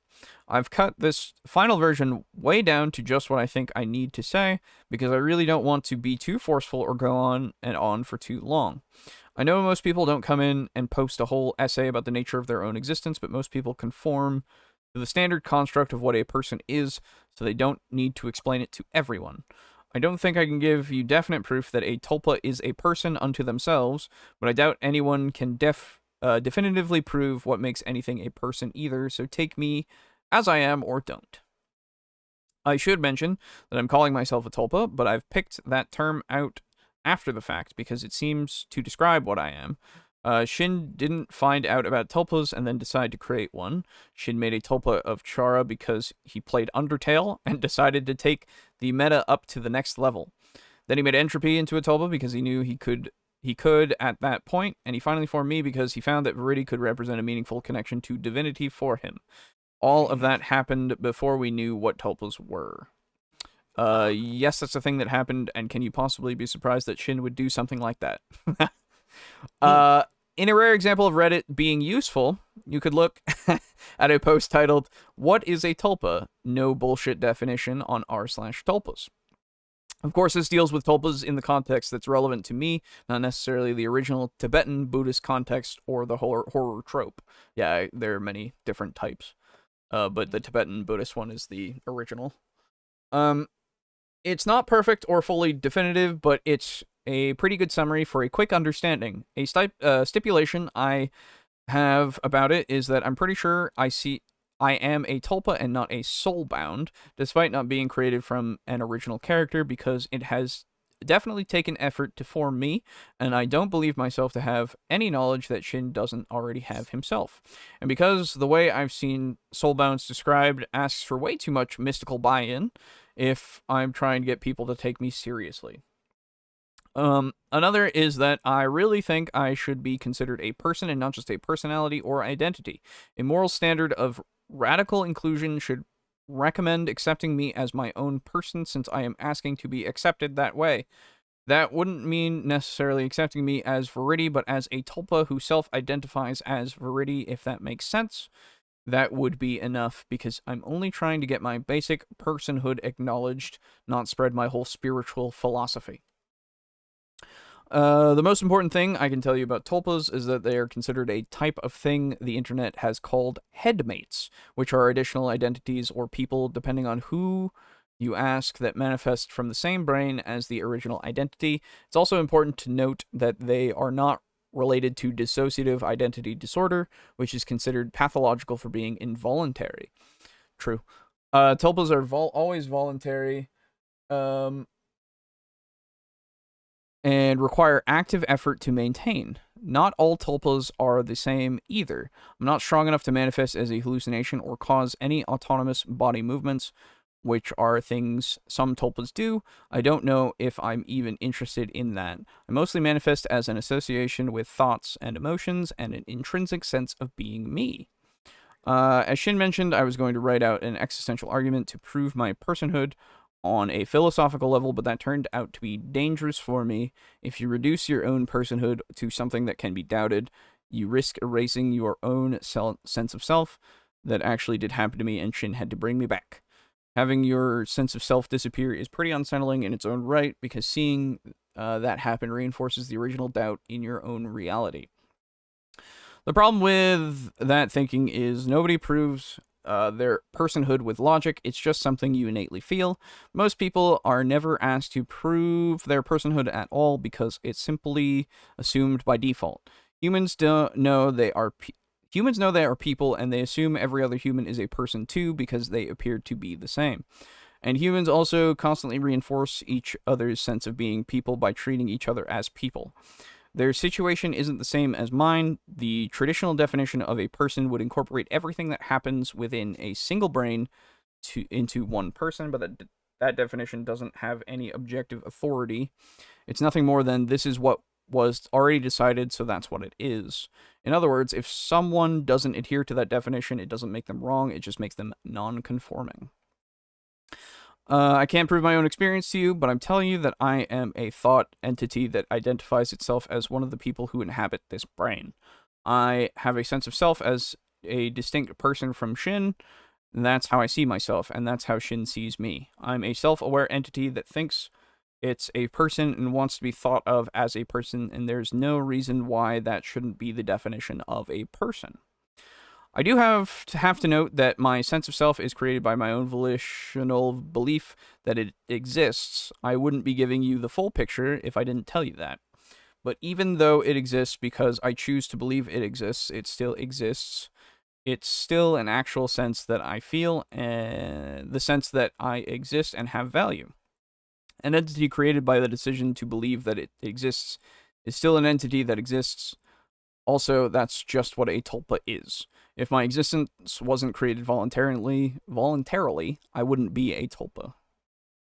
In the end, I can't definitively prove that my perspective is the right one, but it is my perspective all the same. All I want for you to think about all I want is for you to think about it and understand that that's how I see things. If you do accept the silly little tulpa name Viridi as a person, it would make me feel better to have my name acknowledged sometimes and to be differentiated from Shin. To be interacted with as me and not as something Shin's doing. A sense of belonging here would be nice, and that can't just translate from Shin into me. That would only come from feeling like my own identity is seen for what it is. But I can't tell you what's objectively right. That's the decision for you to make. The best I can do is make sure I can say I tried. I hope this has made sense, and that I haven't just out-crazed Garibay. It seems I can never feel like I've said enough, but I need to draw a line for myself. Now that I've put this much out there, I won't talk about it so much anymore. I might take over writing more comments about other things, though, since doing this gave me something to do with myself. And there you go. All right. Very long. Very long, but fair enough. I will refer to you as Viridi, I suppose, if that helps.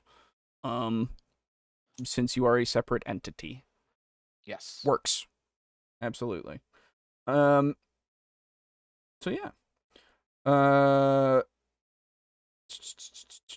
Let's see. I have some big ideas for the finals of the tournament. Hopefully I can tell it well enough. I hope you can, because I'm sure you will. I also have a character building bit coming up as well, which should be cool. Nice. I got close to a triple point of repetition there. There you go. This one's hard. But yeah. Sure. If that's what you wish, then there you go. I have no reason to not. A person who they identify as, nobody has the right to take that away. True. All right, everybody. Then that's it. We did it. Mm-hmm. We read comments. We did video things. Mm-hmm. There we go. Hope you all enjoyed. And yeah. There we go. Yes. Next week, who knows what we'll do, but Yeah. at this moment, have to thank, of course, all the people who have been supporting us in many various ways. That being All monetarily, of course. Of course. And those of you who have become table flippers of the Patreon, you have the ability to, if you're out there and you haven't, you can also do it through Ko-fi. And yeah, these are all of them. So at tier 4 we have Draco Kraken, Rick aka Unit Rico, Steely, and Crimson Rose Armok aka Shin. And in our, I'm sorry, you're not in tier 4. Oh my god, I've messed that up. But Crimson Rose Armok is in tier 2, so thank you for that. And thank you to our tier 1 contributors. If you wish to join in for as little as $1, you can. So go for it if you wish to and have the ability to and are financially able to. But can't force you. So do whatever you wish. Hell yeah. And of course, going over to the TeePublic store, you can buy our merchandise through there and put it all wherever it needs to go for you to enjoy it. So go do that if you wish for the logo. Other than that, you can go over to the website in the support us page, look at all the things that I've talked about, all the things I will talk about, and of course get our custom dice that way. They are there for you to get if you wish. And last but not least, of course, you can go over to Humble Bundle using the link in our description, and anything you buy through it, you can get and support both us and Tabletop Alliance, who is also in the description for you to find out about their charity work that they have done as well. At the moment, let's see what bundles are still left. At the moment, right now, there's still 6 days left on that Delta Green bundle. If you don't have it yet, go get it if you want some fucking good shit from Delta Green. It's literally, I think, everything that's come out so far that isn't in production at the moment. So 100% recommend. But yeah, do whatever you want, man. I'm not your dad. What? Fucking do whatever you wish. I was gonna ask what you weren't. And yeah, I mean, thanks for hanging out, everybody. Yeah, Appreciate you. Hope Mhm. Hope you enjoyed. It was a good time. Hope It was a good time dunking on somebody because this time it kind of was just that. It really, yeah, it was weird. Yeah, But I mean, unfortunate for it that happens. first video not having too much. I really wish there was more to it, and actually talking about how bards could be broken, which I don't really see that, but hey, whatever. And yeah, I mean, next time we'll do something. Yep. Do something else. And do you know if we are going to be playing this Sunday or no? No, I never asked I know about that it. I should have. Yeah, because last I heard, Brogan's not available this week. Okay. All right. That's what I heard, though. That's fair I enough. need to That's fair check enough. again. Yeah. Okay. Yeah. But yeah, thanks everybody, and And we'll and see goodbye. you. We'll see you next week. Yeah. Goodbye. Goodbye. Although, actually, What? we may wind up playing some, what's it called? other video game. Oh yeah, of course. Yeah. As time permits. Yes. All right. Goodbye. Goodbye.